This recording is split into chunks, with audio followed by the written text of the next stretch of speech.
I don't know how to start this, but we'll probably just go off talking about the general topic and also just introduce the podcast because hello, this is the first episode of the podcast at Tom Mushi University. No Also way. collectively known, well, maybe at least for me, is known as the PondCast. We went through two other ideas, but after they proposed fishing for content and totally not bait, I almost wanted to strike both of them down. So Listen, we're going with. I believe you are simply blind to good ideas. I believe that I'm the one running this channel, so shut up. Also true. Anyway, I believe that you are banned. I am joined by my two friends, Joey. Associates. Yes. Question hello. mark and Joey. One at a time. They need to identify the carp. Joey. Yes. Hello. There he is. Look at me. Look at me bounce. And then we have Majora. Majora. Brew. As he's more commonly known. I mean, actually, because in our that's my formal name. In our drive where I share project files with him, his username is Majora with like 12 A's. And he never remembers how many A's there are. Well, I don't know if it's 12, but that's the whole point, is that I remember how many A's there are. So I don't remember how he ever logs in. I pressed as much as Google would let me. Oh, goodness. Anyway. Well, for the first episode, we're just going to be talking about Scarlet and Violet, because there hasn't really been much news since the trailer. No, yeah. We were expecting... What do you mean? You haven't seen the leak where it's Garfield? True. No, we're not. Maybe we'll save leaks for later in the podcast, but not now. I can't. I can't deal with Garfield Pokemon. You can't handle this. You can't handle the truth. God. Shut up. Shush. Okay. Sword and Shield, swoosh. Anyway, the only thing of note that's happened recently is that Pokemon Home finally got some more info of like, yes, we are giving Brilliant Diamond and Shining Pearl and also Legends Arceus actual home support. Rejoice! See, I'm just waiting for them to reveal Pokemon Sleep. True. Bro, it's dead. It's sleeping, bro. It's gonna wake up. I know. Pokemon Eternal Sleep. Oh, true. That's where Pokemon Z went. That's what I wish. That's what I fish. True. I wanted to look up Pokemon Home to get caught up on what the news exactly are, and I just typed Pokemon Hope. That's what we all. That's what we all think right now. Bro, that's Pokemon Cope. True. That's the 10th generation Pokemon Cope and Pokemon Seed. Maltz is the third version that never releases. What would be the third version equivalent of Scarlet? Wait, we're getting way off topic. All right. With Scarlet and Violet? Cyan? I don't know. That's no, because like Scarlet and Violet are like the bottom and the top of a rainbow. Not well. I guess yeah. Magenta, but it's not. No. Pokemon Prism. They bring back Pokemon Stars. They just bring Pokemon Black and White again. Oh my goodness. They already did. It's called Pokemon Black and White 2. True. They make a third game, and it's like a complementary version of Pokemon Scarlet and Violet, and the full title is just Pokemon Black and White. Oh my goodness. Okay. So let's talk about the reveal, because that was on Pokemon Day, right? I believe it was. Yeah, that was on Pokemon. I should know this, but I just want to make it clear. For the record, we did zero research. We are very well informed. We don't know where we are. Honestly, if you don't have the entire encyclopedic knowledge of Pokemon shoved up your brain, why are you here? Oh yeah, for our credentials, I think we should do a bit of explaining on that. I lived in Spain. That is my only reason I'm here.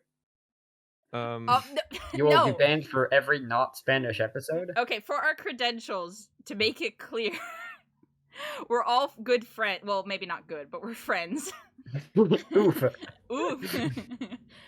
We're all close friends. We all have varying likes and hate of Pokemon, which I think maybe balances out that we're just neutral on it. True.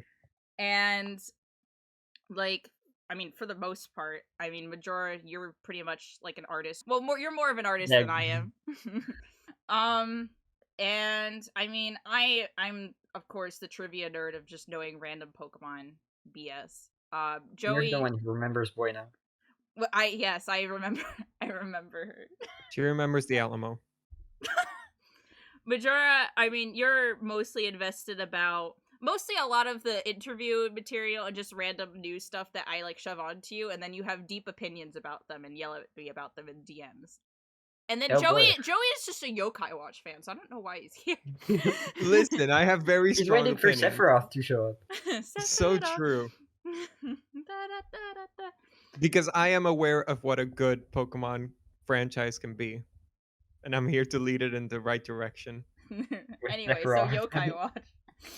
Exactly, that's the right direction. Anyway, yes, it was Pokemon Day. I'm having a time because that whole day was a mess for me because I had an open house.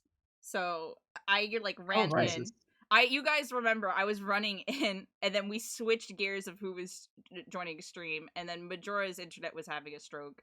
So he was watching the stream on his end. And then we were collectively we were trying to react and also not react, and then it was just a mess. So after that though, we collected our differences. We realized that we were friends along the way, and that friendship was what really cares about. And then we danced to Fuecoco being revealed for 10 minutes.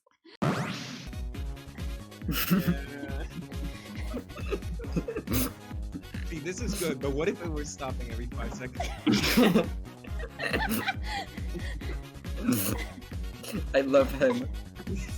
He's really grown on me. I didn't like him at first. I like him. Very true. He's the best one. He is. Anyway, let's start from the beginning because, I mean, goodness, the trailer opens up with what we all collectively thought was Detective Pikachu. 100% Detective Pikachu 2, starring Danny DeVito. He shows up. And I think at least maybe Majora, I think both Majora and I were joking that this was a follow-up of Ingo before he got followed. Because we saw stairs and we were like, no way, Subway. And then you walk into the room, and then I think there's like a lot of weird things. I think a clock starts turning rapidly, and then Paige starts fluttering, and then the man just gets blinded. And then, haha, Pokemon. And then in Pokemon, and then you realize why he gets blinded, because the lighting is still bright as all heck, and I can't. He gets blinded by the worst, like, presentation of concept art in the history of Pokemon. Okay, well, that's not. He doesn't get blinded by that. He shines his flashlight on it, and we'll talk about that in a second, because I do agree, and then we'll go into depth of why it was a really bad marketing decision, honestly, of introducing the starters like that. But yeah, Scarlet and Violet, we get our first looks at it, and at least, honestly, architecture and visually throughout, like, especially like the beach house, which I assume is the player's house at the beginning of the game, like, I love, like, those little pockets of areas. I think they're very, like, they're really pretty, and, well, pretty in terms of, like, conceptual stuff. I'll talk about the lighting more in a second, but, I love... Pokemon pretty. I know. They're visually, I love how the house is designed. I love the whole setup of it. Like, you could see what I guess presume is like one of your parents or whatever was doing laundry outside, and you could see it fluttering in the wind, and then the house and the pathway itself, the shoreline. It's just like aesthetically, I just really like it. Pokemon in general has honestly just been popping off with the players' houses ever since. I guess ever since they put a Switch in one. Ever since they put a Rhyhorn in your yard in Shed 6, they just peaked. They just keep going up. Yeah. That's the opposite of peaking. Faller AU. We can't keep bringing up fallers. We're gonna keep bringing it up because I have one man on this. I know. Wait, we'll get to that. That's the one thing I prepared. Oh no! I hope you know. Oh no! Oh no. Oh yeah, I want to make it clear for the format of these podcasts. Obviously, you can enjoy them just by listening to us flailing around maniacally, but as you can see, I have visuals to indicate obviously who is talking, but also showcase a bit of visualization between the differences of us. The differences of part. What? just to showcase the Yeah. movement. And honestly, this scene will probably be constantly improved throughout the life cycle of this podcast if I keep enjoying it. And honestly, I enjoy talking to you guys, even if it gives me a migraine sometimes. Hell And yeah. you can't keep your hands off of improving the Magikarp file. I know. I'm gonna constantly be improving these little Magikarps. But yeah, Give mine a gun. besides that, I will probably be structuring this with like certain key visuals and stuff, like certain things. Like if you've seen Game Explains, essentially like discussion videos, which are essentially just podcasts with like extra visuals. Like it's kind of just like minimal editing, some visuals here and there, maybe a few funny edits and stuff like that. But in relative sense, like you can enjoy this just by listening. But if you I mean, do, yeah, if I were to say, for instance, hey, put a picture of a puppy right here, she wouldn't do it because she hates me. But Unless theoretically, she could. theoretically in a time and place, but yes. And then after your redemption arc. every once in a while, the only time that you would definitely have to watch is sometimes we will bring visuals into this, but I will be like announcing them and actually talking about them. But that's More the only like time. visuals. I think contextually, like sentence structure wise, it will be pretty clear when the visuals are like mandatory Yeah, mandatory visuals. homework. But yeah, I relatively just want to keep this nice and simple. But yeah, the reveal, honestly, I think the reveal itself was also after the first drop of like, hey, we're doing Arceus DLC, and then we never got more info on that ever since. I don't know if we're ever gonna get more. Well, I mean, Daybreak was like they pretty much expanded on what Daybreak is. Yeah. Well, no, Daybreak is the DLC. That was it. Oh, it was a free Yeah. DLC. But yeah, but like I'm saying, like I was wondering if they're gonna do any more or if that's it. Like if that's just the game. That could be the game. Game. With Scarlet and Violet releasing, I wouldn't be surprised if that's the game. I'd Yeah. like some Legends DLC. Like I think they have a couple of open doors for it, namely some Ultra Beast shit.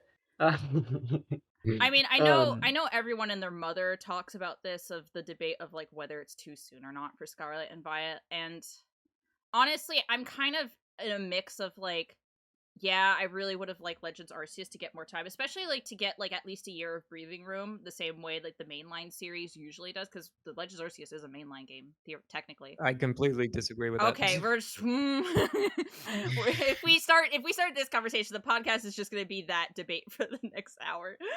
Of course it is. But what's more important is that I completely agree that they should have given Scarlet and Violet way more time, just development wise. Because I want them to take what they've learned from Legends and actually take time to see what works, what doesn't, and apply it to the new game. Because pretty much, God, Legends was only out for really a month, and then they're going out with Scarlet and Violet, and I'm sure like, yeah, player reaction stuff and like feedback, they still can take it in at this time because the game obviously isn't releasing till late this year.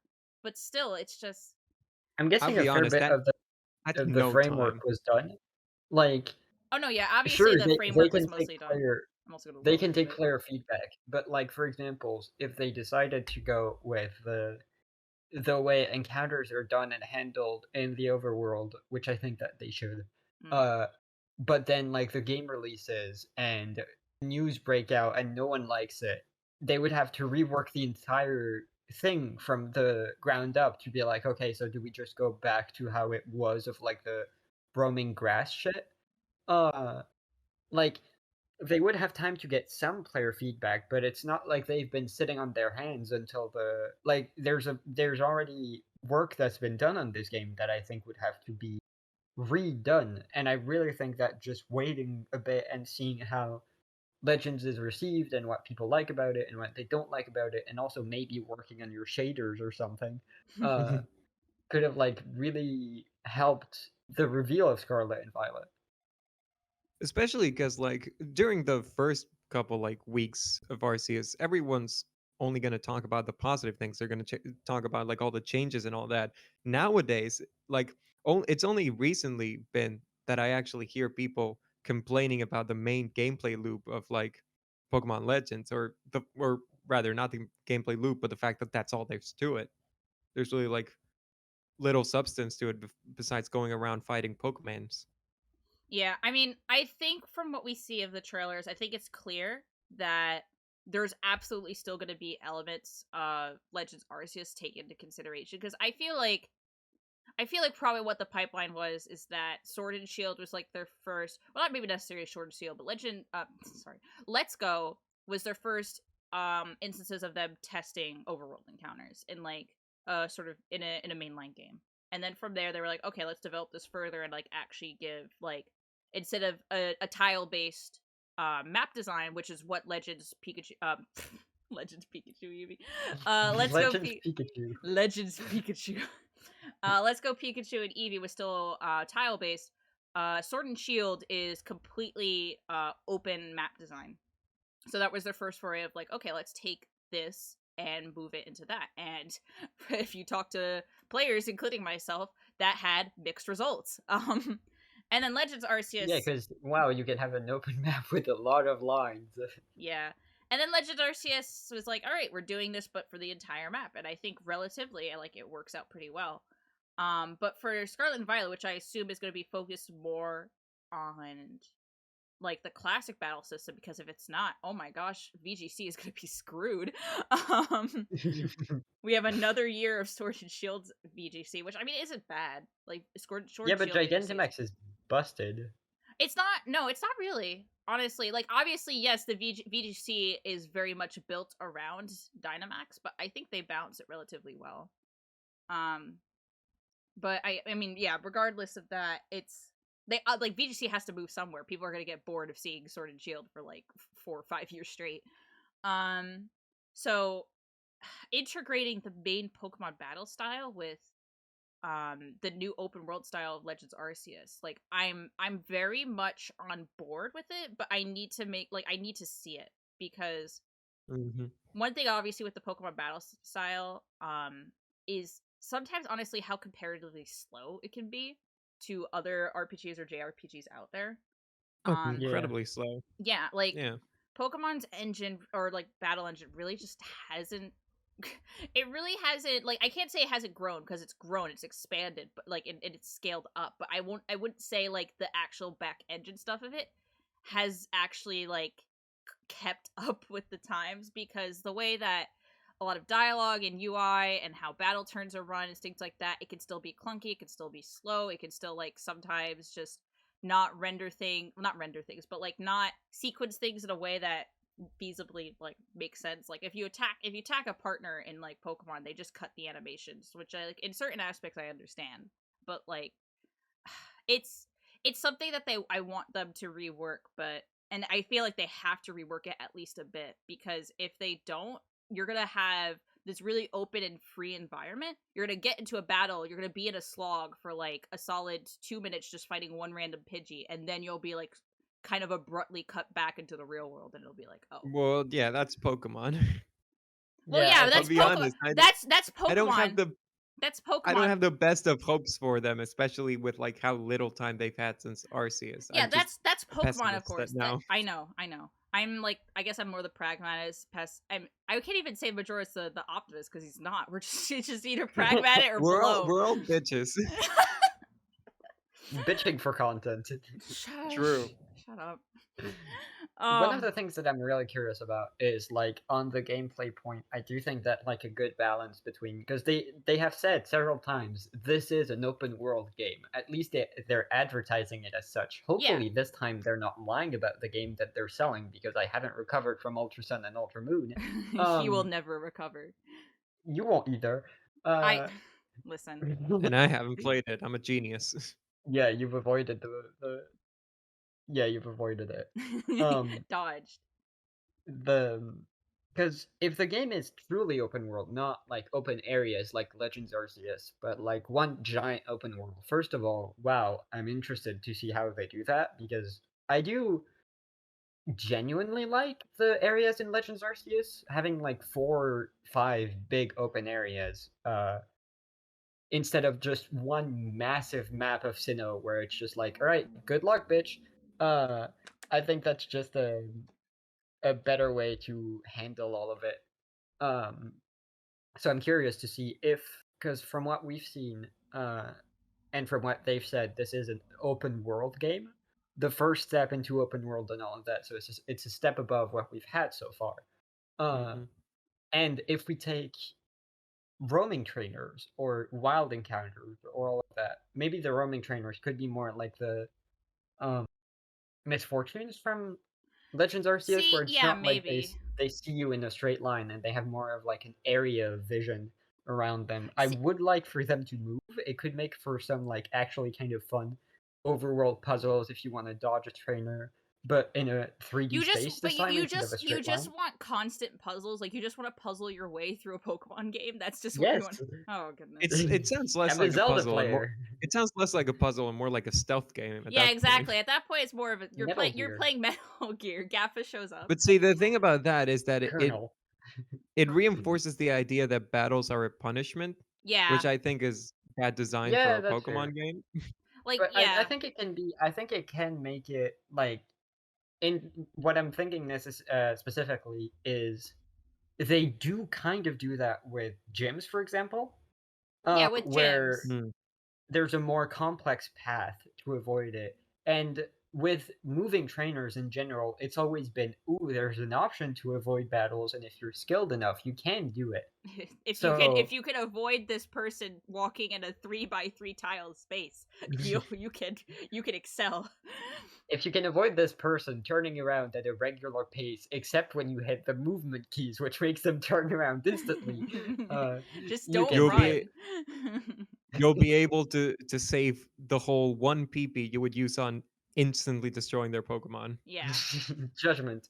I think What honestly the biggest problem with Pokemon battles, like as a as a part of the gameplay loop, is they don't offer much in terms of like reward. There's no reason to really engage in a battle. Like if you want money, sure, but like in no I mean, Pokemon money game and are you ever like money is just hungry for for money. trainers.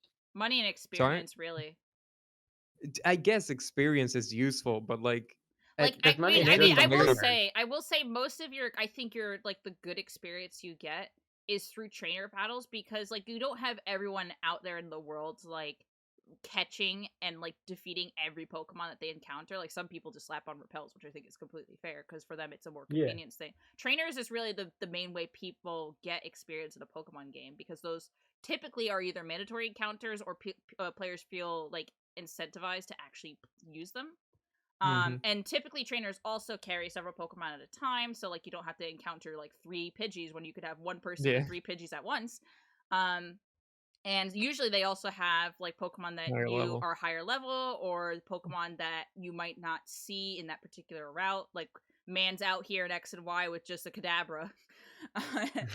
In the same route, I believe you can catch Abra. So it's just like, oh, look at this little guy. And then you walk up and he's like, I am now going to obliterate your entire family. Psycho Cat. Psycho Mantis. I do think also trainers can sometimes offer like a challenge. No I way, they don't I've never seen that. No way, they don't randomly pick 1 out of 4 moves and actually use something like as super effective or high base damage. No way. No, but even like the basic thing of teaching you how to manage different types. Like if you've been snowplowing Pidgeys this whole time with your Pikachu, and then you're faced with a Diglett, you're like, ah, shit. Get it harder. I'm really bad at the profanity thing. It's okay. I mean, I'll either like again, it's fine. I mean, I'll edit this out because this is just for you guys. Like I'll either edit out in certain like funny cases You'll like with censor the me? with the censor. I'll censor the gay people. Or I'll just leave it in for now and then just over time we will adapt, we will learn, we will grow as one. We'll Yeah, I get also did say streamlined you're. into YouTube Yeah, don't worry. algorithm. I'm gonna edit it. I'm Yeah. gonna edit those out. I mean, relatively, you guys don't really reference my name much, so I honestly could probably just scoot away with just like yeah. But anyway, let's continue. What were you saying, Majora? Worms? With like the challenge that trainers can offer in teaching you how to handle different type combinations or maybe status conditions. Or I think trainers and trainer battles can be crafted into genuine challenges. I think a lot of Pokemon fan games and fan content does that. Yeah. It's kind of tricky because you can't make it. It's not like you can make it a problem with a single or a few solutions, because the whole base of the Pokemon game loop is based on this heavy emphasis on customization and having your own experience, your own team with their own moves and stats and all of that. So you don't want to just lock someone out of progressing if they don't have a Bulbasaur with Vine Whip Well, and see, 32 that's why it would attack be. stat. That's why an open world game would be good, because there you are Yeah. allowed to just make a bunch of stupid blockades. Because like, Yeah. if someone doesn't want to level up their uh, big drill for this one Big drill. area, just go on a different path. Big Beedrill? drill. Do you No, mean, there's no Pokemon called that. you mean Excadrill? I wanted to say Bibero, but it didn't. Do you guys have beavers at Spain? A steel type the barrel? Steel type. I mean, you guys have Do you have beavers? you guys have marmots, I think. Like those are in Italy. I don't know if I think they spread in the mountain Those are in range. France. Talking Yeah, about beavers? not no marmots. Oh yeah, we have those. Chunky guys. That should be the regional rodent. Just a chunky man. True.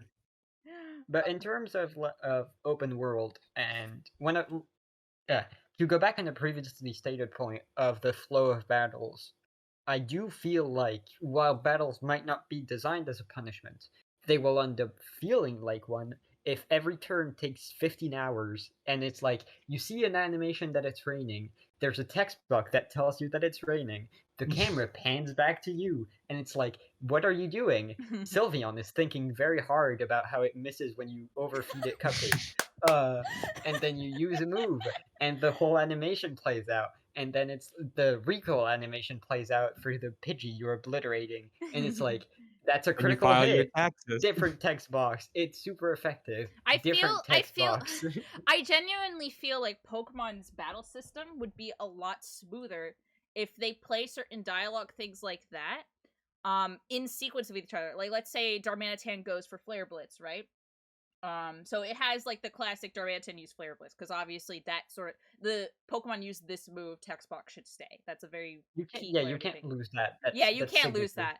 But then the animation starts up, like the camera work does its thing of like panning over to your player Pokemon. They do their charge up, and then they release and they attack. And then as they attack, you see several things happen. The enemy's H bar goes down, which is already something that exists. The player's HP part also already hit the recoil, so that it doesn't have to say like your Pokemon took a bit of recoil, because it doesn't even tell you like, oh yeah, it's like it waits until after, which I feel like you can do just in sequence, and then just say like your Pokemon was KO'd if obviously your Pokemon is KO'd after that. And Flare Blitz has a chance to burn, right? Instead of going Flare Blitz, HP goes down, and then the opponent has the burn effect play, and then the text box says the enemy Pokemon was burned, and then it cuts to the player, and then the HP goes down, and then it says the player has taken recoil. Instead of doing all of that in like 5 or 6 chunks, you could really break that down to like 2 or 3. I Yeah. honestly think one of the big things that they should do is overlap text and animation. Yes. Why can't I be told that it's a super effective critical hit during the attack animation? It's not like yeah, the Flare Blitz animation is cool, and also you have to figure out how to space that out without animations. But See, it's this so is why we need awkward that. to see like That's why we need to go back recoil. to the DS with 2 screens. Yeah, and Switch to the DS famed for its quick battles. Yeah, like you really want to make that analogy? Like, do I need to bring up Diamond and Pearl gameplay? See, I'm the wisest among us. I haven't played that one either. Blissey True. is sending its will to its family. Oh my god, Diamond and Pearl were really slow, and people were standing this game for 10 years. It's crazy. For example, with the status condition, Pokemon fans are coping so hard. We've never seen a good game. But with the status Untrue when Sun and Moon exists, but continue. Yeah. True. Sun and Moon in like Gen 5 and like Gen 3? Gen 3 is pretty good. Man who says they've never had a good game lists 3 good games. But for the status condition, for example, if they play the recoil animation and the visual effect of like burnt or poisoned or whatever, and at the same time there's a text box that pops up and says, "Oh, you're poisoned." And like for example, it doesn't say with each turn like, "Oh, you're taking damage from poison," recoil animation, and then you're back. Either it doesn't say it at all and you just know, or it says it for like the first turn where you take damage. Mhm. And maybe on the battle menu there's like a status condition indicator Oh no, yeah, that you that's can that's been hover over. something Uh, since I want to say Gen 7, where like on the, well, obviously it's always been a thing on like the HP bar, but like on yeah. Gen 7 it'll like tell you like things like how many times you've been captured by bind, how many turns a light screen has been up. Like it's like Pokemon as Gen 7 did so many quality of life things, and I just want them to keep expanding on that, especially when it comes to the actual battle flow, because they've been pretty much building quality of life of around what they have, which is good, but I would also like them to rework what we have so that it's also a better quality. I would also like some of those one specifically quality of life thing to be optional. And I Mhm. know that it might be, I don't know if it's a controversial opinion actually. Uh-oh. I feel like it might be. But Controversial the opinions? Us? Never. Mhm. um in the battle menu when you choose a move and it tells you if it's super effective, or Oh not very yeah. effective or not effective at all, I wish you had an option to turn that off. Yes. Okay, here's Because the thing. I know that Here's the it's thing. handy and it's cool, and I understand that that's a part of it, but I think it's also part of engaging me instead of Here saying, here are your options ranked from best to here's worst. Yeah. here's my counterplay. Here's my counterplay to that. Cuz that Uh-huh. happens Oh after you shit, she's texting. No way. It happens Shield parry. shush. It's my podcast. I get to speak. No, I'm joking. You're here for fodder. Um what I think you could, to have like the best of both worlds, I would suggest the way that it currently works is that you encounter Pokemon for the first time. It doesn't list anything of whether it's super effective, it's resistant, or whatever. When you first encounter a Pokemon, that's just a default. After you encounter that Pokemon, whether you catch it or not, so like all it has to do is be seen. After you've seen a Pokemon once, then it will list you like the resistance and super effective or neutral. What I suggest is that it You only have to catch it. exactly, and then you You would have to actually catch it have the or you have type. to like try it on him. Try.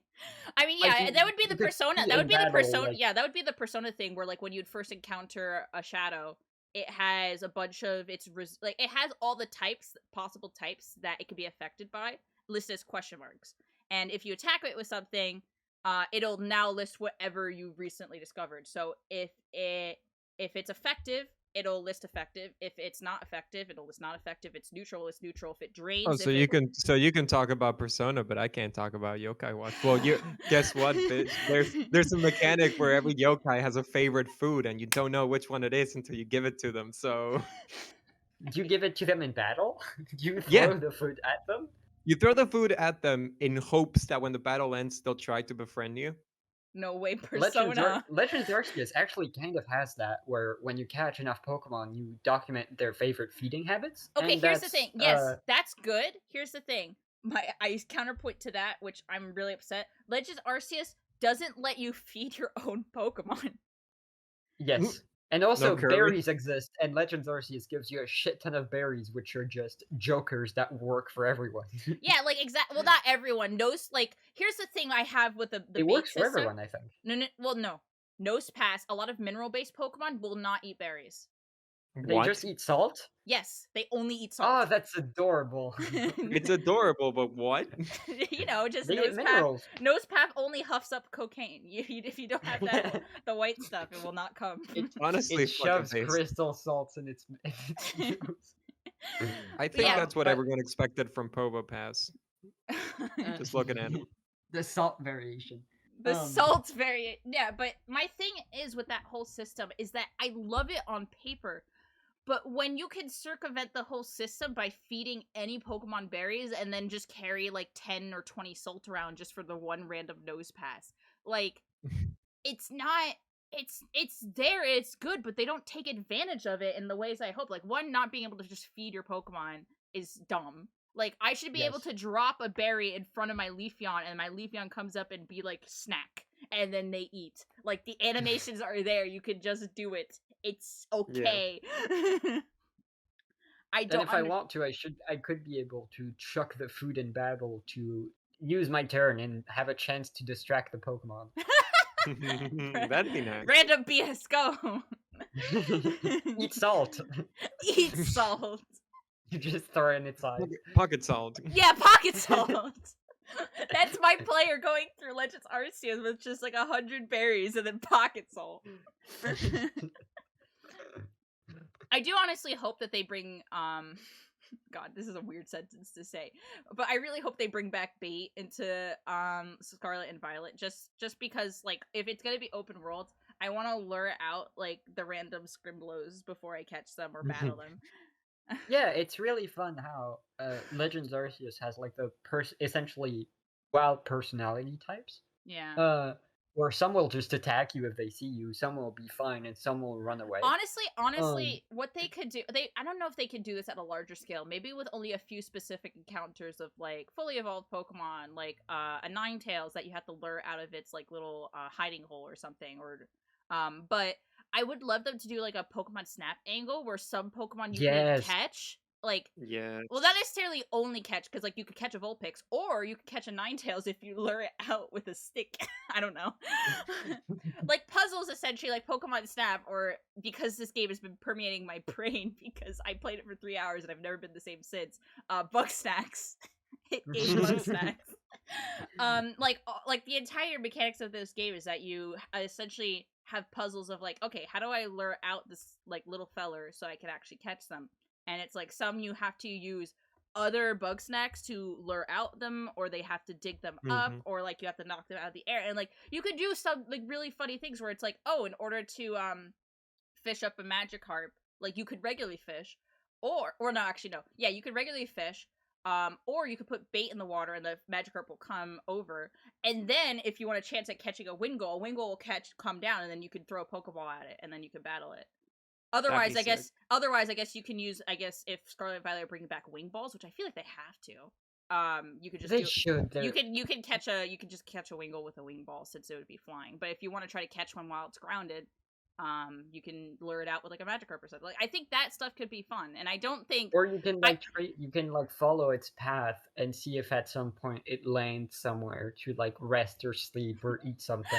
Wait, can we just make Scarlet and Violet just like you don't do gyms, you don't fight the League at all? I just go on a nature talk adventure with David Attenborough, and I go. That'd be the best possible outcome, honestly. Yeah, I would love that. I honestly would I would like the professor just goes right, just like, oh wow, a wild Rattata, and like you're a 12-year-old who's already seen like 5 of these in your local gym. It's like there's so Rattatas in my room.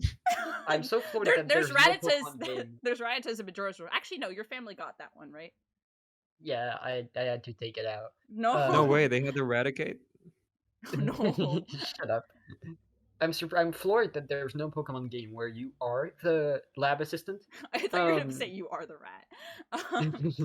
There is this Pokemon Mystery Dungeon. I mean, technically, you're like, if you want to like spin like in the most obtruse way possible, like you're kind of Sycamore's apprentice in X and Y. But there's no game where you just go.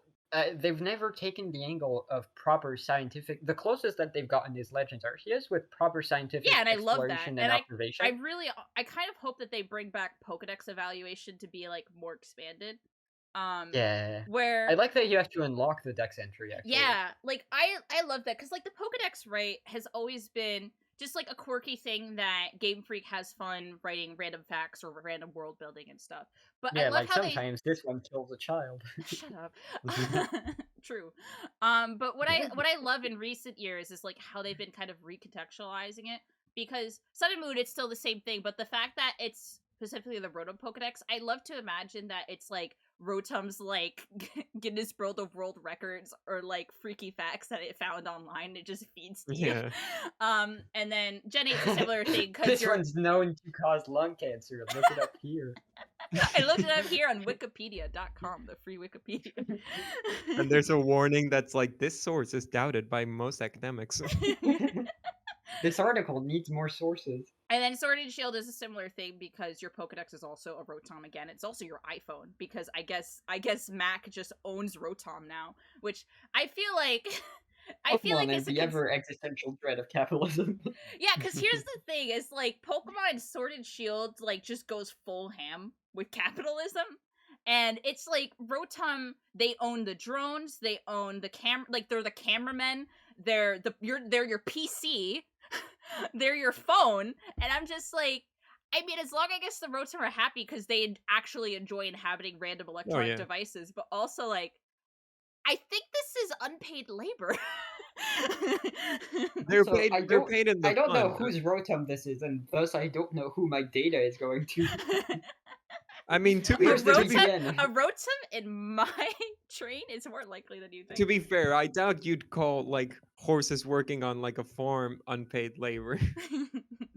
No, but the Rotom Dex talks to you, so Rotom are sentient enough to have communications with humans. Yeah. Well, see, but they don't have rights. If I can't fuck them, they don't have rights. No!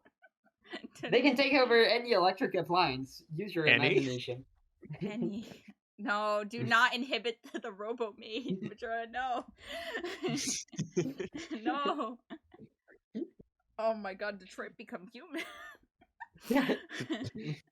Rotom become human. What were we Detroit come human. What were we talking about? I think we all lost our minds after David Attenborough. I mean, we went from talking about the trailer to talking about gameplay. We skipped over a bunch of stuff. It's fine. It's not sequential. We just for people at home, we have a topics list. It is not verbatim. Oh no, I know. We're going to jump. We're gonna. You have a topics list. I sent it to both of you. Majora is blind. He does not see. Do you need me to resend it? Yes. Okay, that's a yes. Be right back.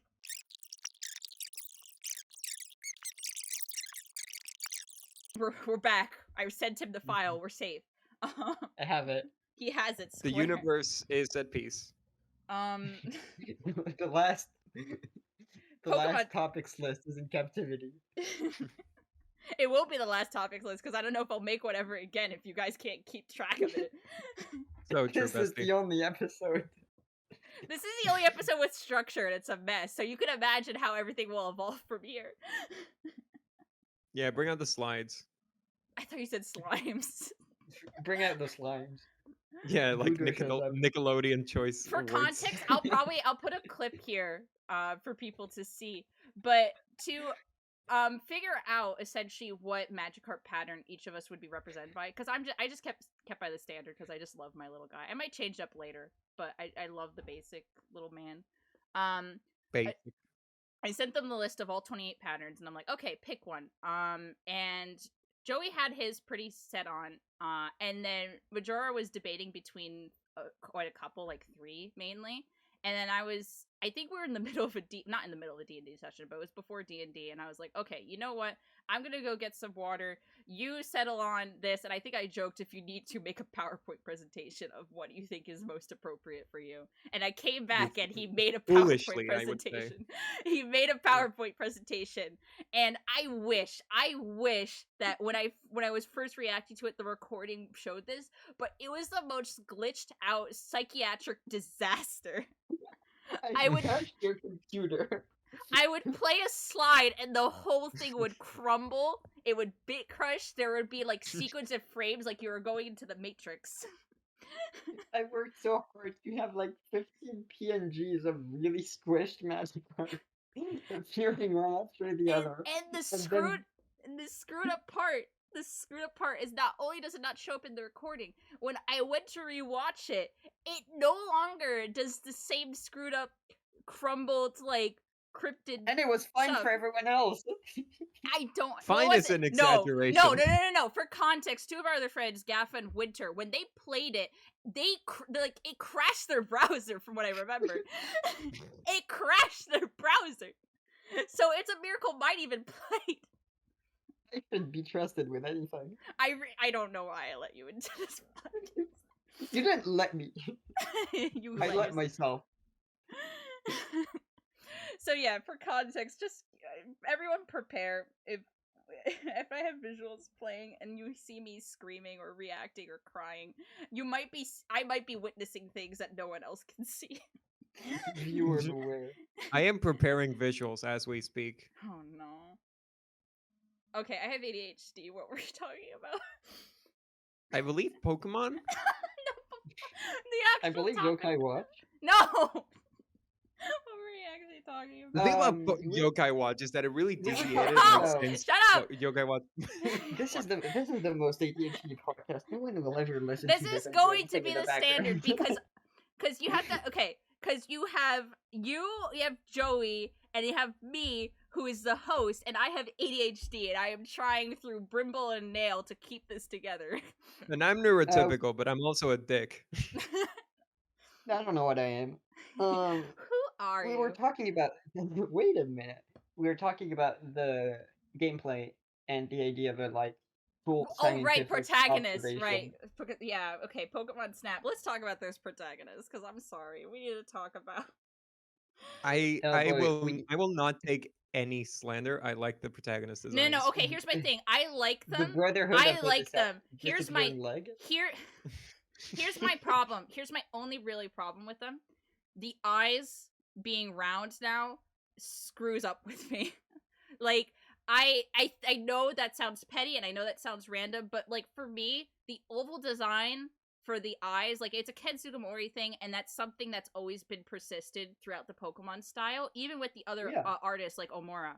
And the fact that it's like maybe not gone, but at least with the pro tags, like it's not a good start where it's just like circle eyes and it's just like these just God, they look so generic, especially in their 3D models. Like it oh my gosh, it bothers me. I also don't like how like you can see like the actual like there's actual definition to their face and it's weird. It's weird to not have it's weird to not have like anime middle schooler like out in the big world. It's like high definition face rig that anime middle schooler out in the real world, and it's weird. I'm sorry, it's weird. I can't. You are just mean. I'm not mean. I still love them. I'm adopting them. They're new children. They're getting put right next to Elio and Celine of like my That's babies. their children. That's their true. I love Elio and Celine so much, but yeah. I mean, these guys aren't that stare because like one thing that I do really like about them is that they do seem to have some personality. Like the little kid just looks so nervous and terrified. The other one just looks happy because they go to Catholic school. They don't look happy. Well, one of them. Yeah, does. exactly. This is They I get shouldn't. bullied in middle school face. It's like boy going to Catholic school, like white boy going to Catholic school, white girl going to Catholic school. The white girl is the bully. The white girl is the Catholic school. I hope. I kind of am sick of the other protagonists being like a really flat character in the story writing, which which is why I'm glad they stopped doing it with X and Y. Well, after X and Y. But it would be funny if they just brought it back only to make the other protagonist just be an ass. I always Please, think that they the other bring back the protagonist. dickish protagonist. I always think that the other protagonist should just show up in a river, face down. I always think the other protagonist should be an endgame super boss. True. Like some frontier brain stuff where you go through 50 iterations of one of them, and then one of the challengers is just the other protagonist who's been on their own adventure. And I feel like Pokemon Masters at least implies this with Elio and Celine, which I really enjoy. And they won't ever do this because again, they stopped using the other protag to be another character in the story. But I am shocked that they never used the other protag to just be like your sibling. Like I'm shocked that they've never done that. I'm shocked that they never used the other protag to be a villain.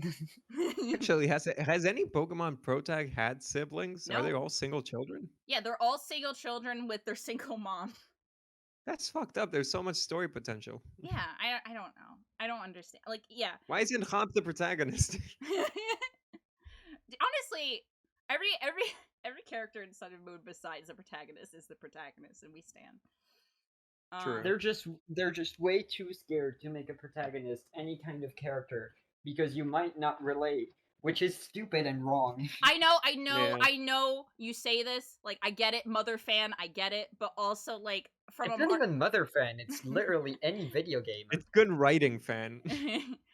with Of course, you Pokemon, Pokemon fan wouldn't know that. with Pokemon, gosh, with Pokemon though, like, I understand it. I understand why they leave the protag as a blank slate as possible, especially with, like, oh, they want to see yourself as a protag, and they have character customization, and they want you to like impose yourself and like see yourself through the character, and not like you like seeing the world as this other character like does the talking and stuff for you, or not necessarily all the talking, obviously, but like have a personality when you are just like in the sidelines. Like, I get it. I still agree, Majora, that I would love a Pokemon game where the protag has like a bit more of a personality, and I still think they can show it in certain ways of like having the characters just have like some sort of sassy dialogue options or things like that. But I would like to see it more prevalent. I just don't think it ever will, unfortunately. I think one of the ways that they could do it, and I'm gonna be bold and quote, hidden gem, hit indie title, The Legend of Zelda: Breath of the Wild. Mori? Omori? Undertale? Where specifically in the Japanese version, all of the quest logs and indicators and all of that are written from the first person and from the perspective of Link. And I'm still really peeved that we lost that. It's not technically first person, because there's never any first person pronouns directly being used, but Japanese is one of those languages where you don't need to.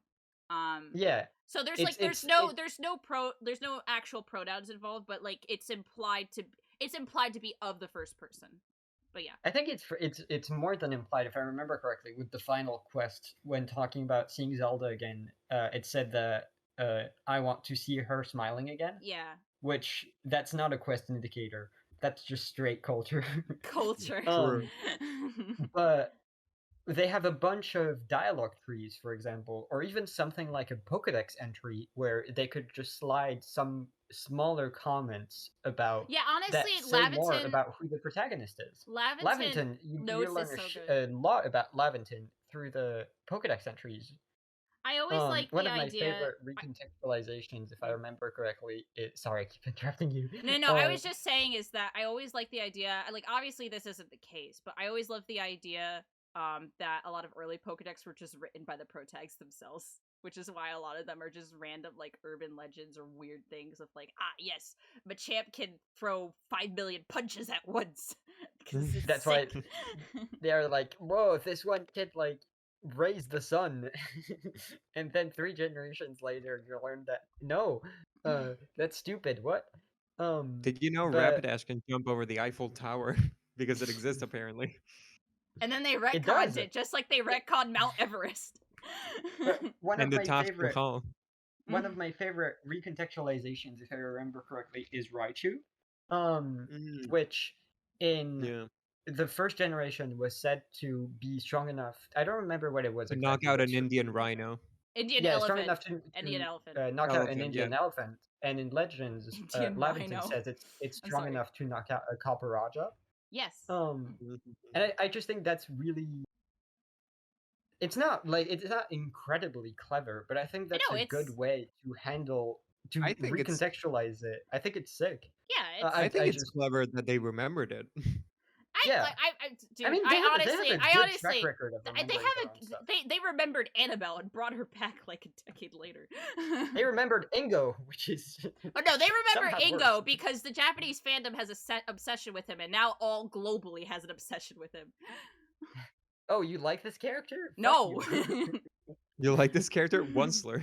Okay, I don't hate Ingo, just to be clear. Like, Evan and Ingo you are like fine. This character puts him in a blender. But like, you have to understand, and like, I'm the Buena fan, okay? So like, me saying this is bad, but Ingo and Emmett, like fandoms like are really stretching where it's like, wow, these characters are so quirky and cool and have depth. I'm like, they are literally traffic cones. Shut up. That's what makes them good. There's a quirky and cool character in the exact same town, and her name is Elisa. True, she's based. Woman? What if they followed Elisa? We would please don't start. Let's followers for later. Please, I'm gonna have a stroke. Please, I'm gonna cry. Oh my god. My heart rate's gonna fall. Anyway, yeah, protags, I love them. I don't know how I feel about their 3D models, especially because like the circular eyes, and also just like the fact that they had like, I think because this lends more into like the visual style of like kind of influence from PLA from like where they were starting with, and I feel like this is just going to be the path that Pokemon takes, which I'm not a fan of. But they're just, it's like they really feel it's like, oh, Pokemon, but we're just gonna make it look really like pretty and like have realistic graphics and textures. I'm just like, It's so strange to see a new style now of all times.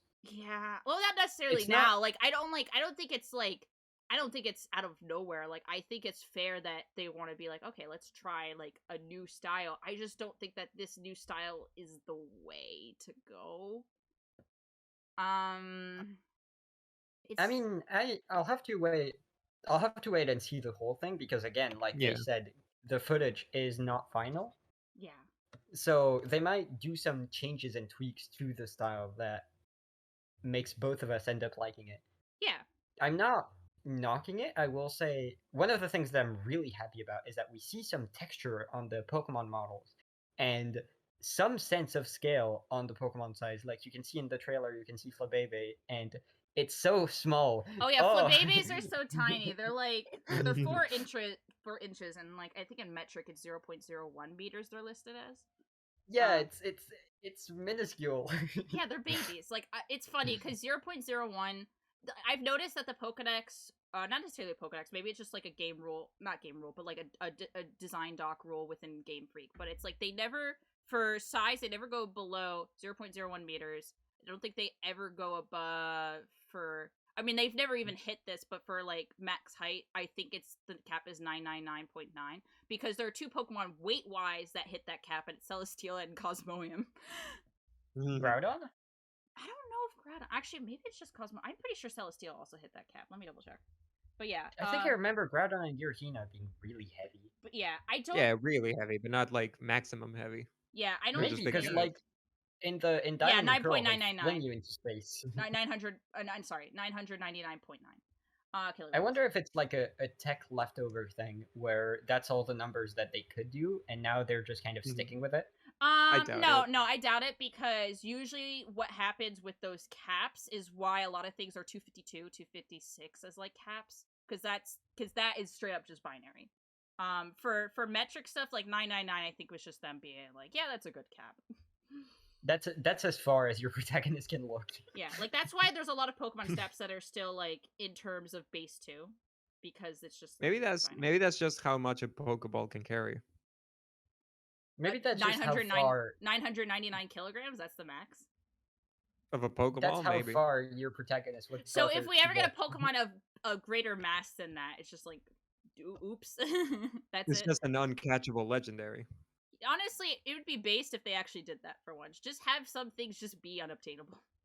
But I know they never will. You can just see it in the horizon. Yeah. I still think that Omega. I know they never will. Hello, there's Origin. this thing called Aces Floet. Oh boy. Okay, well the thing is I definitely think you that they catch intended. Floet. They intended that to be releasable. Also, it's a form. It's not like a full Pokemon. You can catch Floet, but Aces Floet has a specific look and move that is wholly unused. Yeah. So does Ash's Pikachu. He's got hair. I think the only instance of them technically doing that is it's a mouse. They all have hair. I think the only instance of them technically. Floet has fucking leaves. Here we go again. I think the only instance of them technically doing that, which is very recent, so like there's good indication that they might end up actually do this more, is Eternamax Eternatus. Like you technically can't ever use that form. That is true. I wish I'm glad because like that thing is specifically rigged to be a boss fight. Like that is not meant to be used ever in competitive, which thank God. Because it has the highest Cowardice. It has the highest base stat total of like any Pokemon ever, which is fine. It's like if it's higher than Arceus, because again, for gameplay reasons, it's just a boss. Like you're not going to be using it. So like using it wise, like still, I don't think anything beats Arceus. I don't think anything beats Arceus. Actually, Mega Rayquaza. Oh, no, yeah, Mega Rayquaza, Mega Mewtwo, and Mega Mewtwo X and Y. Yeah, they do, technically. Yeah. Even though those are technically, like, alternate forms, so they can't, like... Except for Rayquaza, because he can just hold an item when also being Mega, because, like, they balance this game. They were like, I'm gonna do so much damage to the competitive scene. Yeah, Every day I wake up and the competitive scene is broken. every day I wake up and I see Calyrex Shadow Rider and I'm like, oof. Every day I wake up and Majora posts a fish at Tornadus. Yeah, I'm gonna show that. I'm gonna show that in post because it's so good. I love Beta Eternatus. It's so good. It's my favorite. I also love you say Eternatus because, like, not fish, sea, Eternautilus? Nautilus. I say Tornadus because I am European. I know. That's another thing too. Is like very side note, and we're not gonna. Well, actually, no. It kind of merges onto another topic I want to discuss. Is that Pokemon names, even if like two languages share them, which like English, Italian, and Spanish all share the same names. For Pokemon localization, like because of how languages are built, people are gonna end up pronouncing them differently. Remember how a lot of people didn't and still don't really know what the official pronunciation of a lot of legendary names are. Like Arceus, because some people still don't know. Like Rayquaza? Rayquaza? Is it Rayquaza or Rayquaza? It's Rayquaza. It's Because it's Rayquaza. like I think it's- Quasar. It's like Quasar, yeah. Yeah, but it's like Quaza. You're so True. right, actually. Yeah, It's like a plaza. plaza. French people. Ray Quasa's Ray Plaza. Actually, how would you pronounce Rayquaza in Yeah. French? It's just Ray. Rayquaza. You know what? Yeah, I regret asking. Anyway, Like it's a slightly different R, and it's not Quaza, it's Quaza. But that's it. Anyway, speaking of language, let's talk about Speaking of starters. French. Chocho Dile. Yeah, we did it. We mentioned it. We mentioned pussy. Finally. Finally. You couldn't contain yourself for half a sentence. I'm sorry, but You we couldn't. mentioned Fuecoco earlier, and we need to talk about the starters. First of all, we need to talk about the reveal of the starters, because oh my Chocho god, Dile. Garbage. that was so Garbage. bad. That was oh my god. That was Trash. horrible. It That was so horrible. like I don't know who like they like the okay. Let's talk about first like again the reveal of the trailer. Besides the fact that we thought it was all a Detective Pikachu 2 teaser, like the budget on that, like the stage setup and the lighting and like the cinematography, that was stellar. Pretty cool. Yeah. It And was then really they good. and then they reveal the starters and it's just stock. It's just stock Kensuke Moriarty, and I wanted to cry. It's and, just flat, and it's not the PNG fact and that it's it's on not it's a like washed out ink it's on a footage. washed out Yeah. canvas and it's in dark Like green. lighting and it's like the Yeah. only light the only light source is the stupid guy's flashlight and I'm like, why would you ever introduce a pivotal Pokemon reveal like this?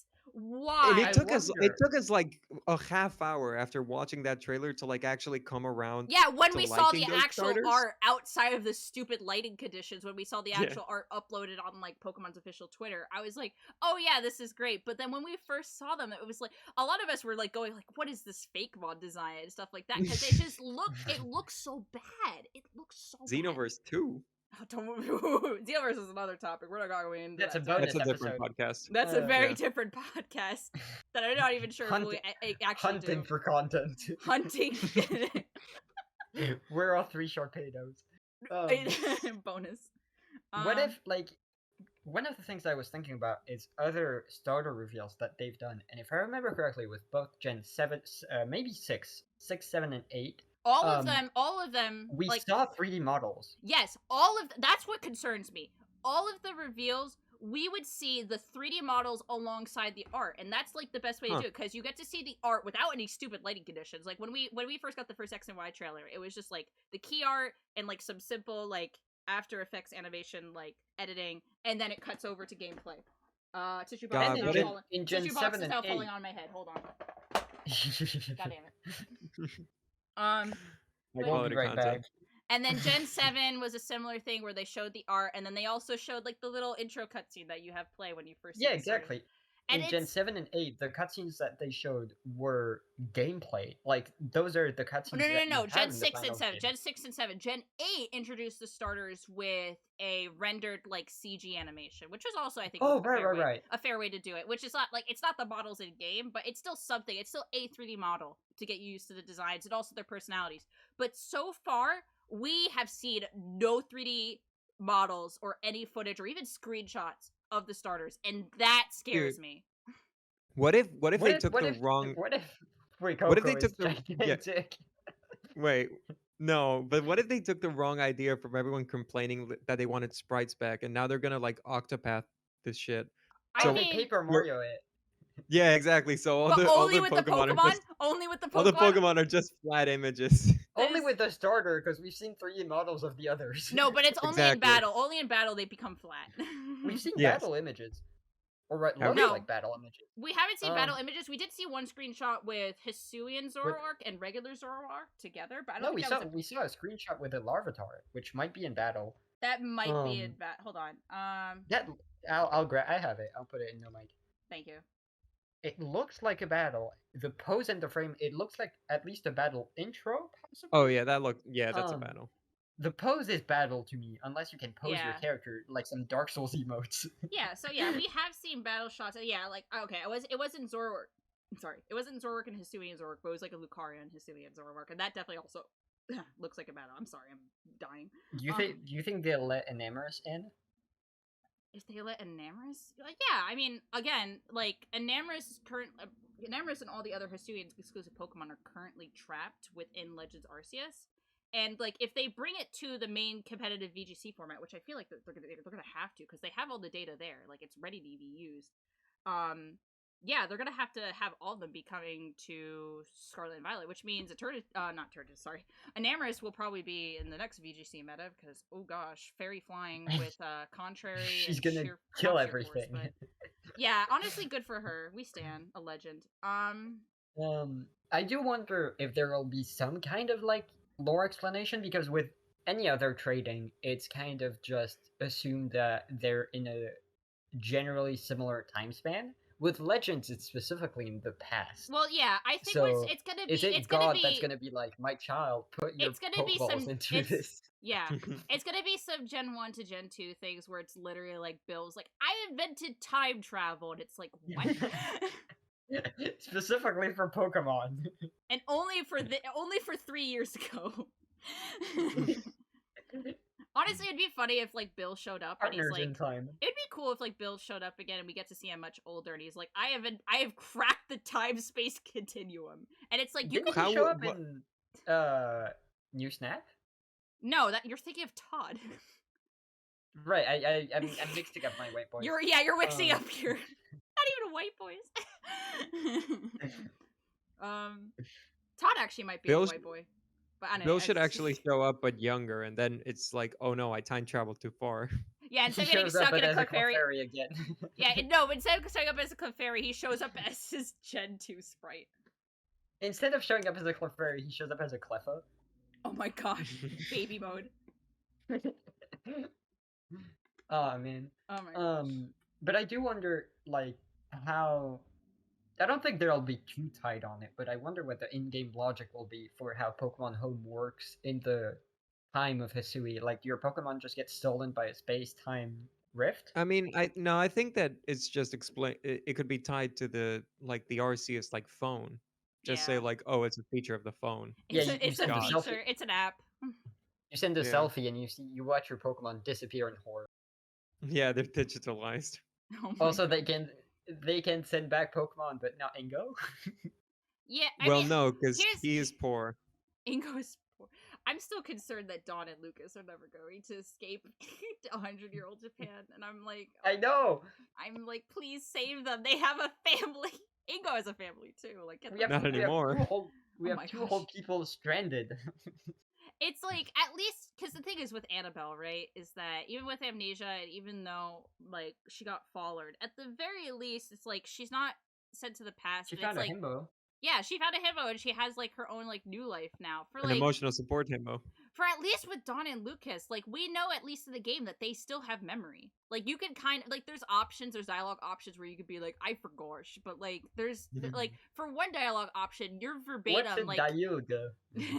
you're verbatim like one, you're allowed to like actually know who Garatina is, and then there's another dialogue option where your dialogue options are like, oh yeah, we have contests in the future, or yeah, we have gyms in the battle, which is like again something you would only like specifically know if like Yeah, contest especially because Yeah. Dawn and Lucas are from one of the only 2 regions with contests. Yeah, because like with Ingo, I think the most he remembers is like, oh yeah, we would like he would do battles and stuff, but he doesn't remember like battle subway or battle train. Like Dawn and Lucas specifically say like gyms, contests. Like he remembers Chandelure, but that's about it. Yeah, he wouldn't say train, and then everyone would be like, what's a train? Well, trains existed, I think. Actually, no. We still like. I think people still debate on when. What if that's why they put him in the training grounds because he said Stop! train, Stop! and Stop! they were like, all right. Stop! Shut the fuck up! Stop! Just stop. I mean, I think Legends Arceus takes place in like 1890 or not, like literally the turn of the 20th century. They have cameras. It's not that long ago. I think people are like, oh, feudal Japan, and it's like, yeah, a lot of people kill me of like feudal Japan, and then some people it's like it's 200 years ago, which I'm like, okay, that's okay. That's yes, 500 BC. I think it's like the dawn of man. I'm pretty sure. Paleolithic. I think it's literally meant to parallel the exact time frame that the game is based on, which would be the turn of the 20th century. Honest to God, I remember there being people who were like, "Oh, I can't wait to see like the fossil Pokemon alive." Oh yeah, I remember that, and I'm just like, do you guys remember when the dinosaurs went extinct? Yeah, like a couple years ago. I love people's incapacity to see any kind of time frame. And also, remember, in the Pokemon universe, 3,000 years ago was medieval France. Yeah. So, even the turn of the 20th century. It's there's weird. a shit ton of history of man existing prior to that, because AZ was there with Versailles, which isn't even medieval. That's like after the Renaissance. Yeah, what if there's a Legends arc where you just go into a random room, AC's there, like, hey, what's up? I'm kind of sad talking that about that too. Legends. We were talking about that too, and like in a Legends Hoenn game, like AZ would absolutely just show up. Oh yeah, I mean, he canonically showed up in Hoenn and saw Rayquaza and was like, "That is the Delta," and gave him that is the Delta. I always love how you say that. It's so good. I love that it said that he said the Delta symbol. He said like, yeah, he said triangle. Delta. He said triangle in his words. He's like, how do you do that? How do you do that with your mouth? I can do a triangle with my mouth. Do it. I did it. Amazing. God, I do. One of the things that I wonder about Scarlet and Violet is the story structure. Actually, kind of. Yeah. Because if we look at how Legends did it, which is, I almost kind of want to say kind of closer to how Mystery Dungeon does it.